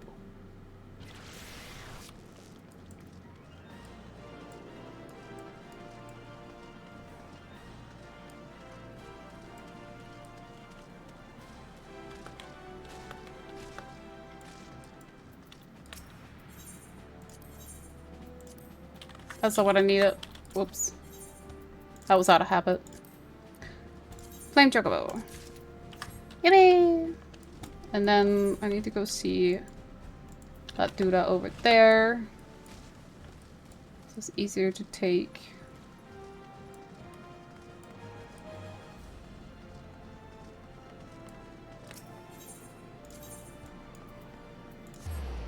The Ethernet. And we go talk to Mimigan.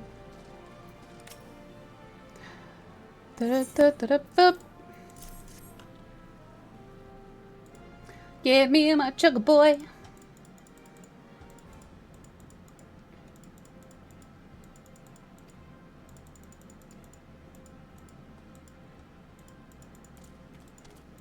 There he is.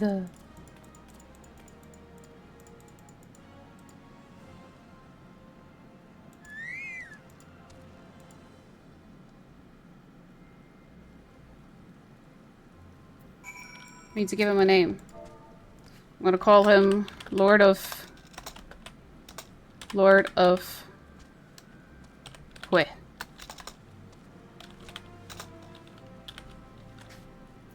Or Hue Lord, I don't know.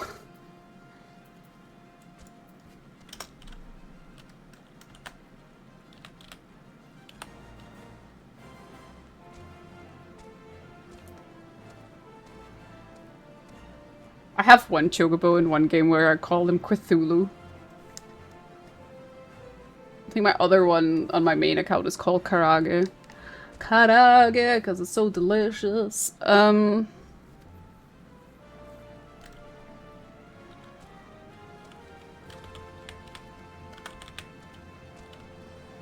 Gotta call him Kentucky.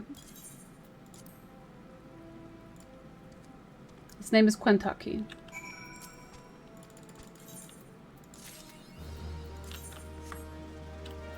Amazing. I can now use... Wait, let me test it out. Can I now use...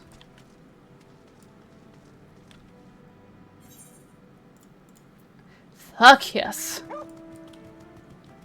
Amazing.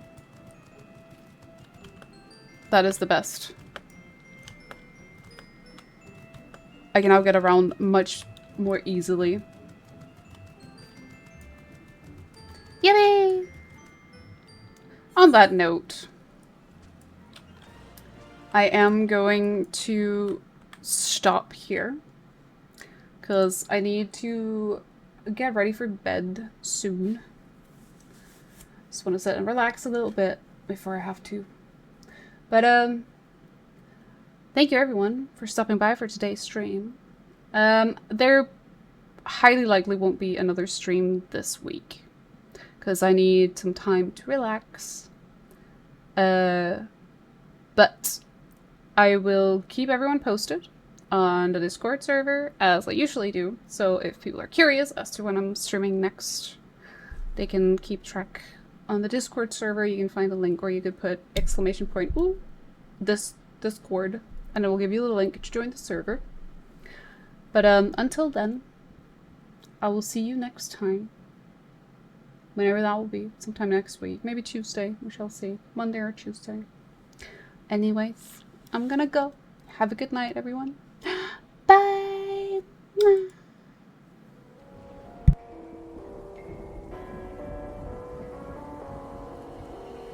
Gone somewhere and dyed my hair now. Wanna be alone.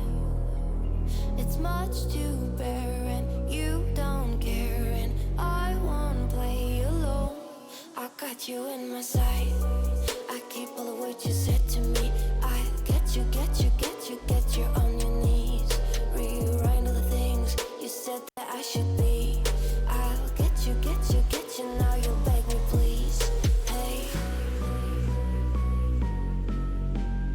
Now I stay away. You were never meant to save me.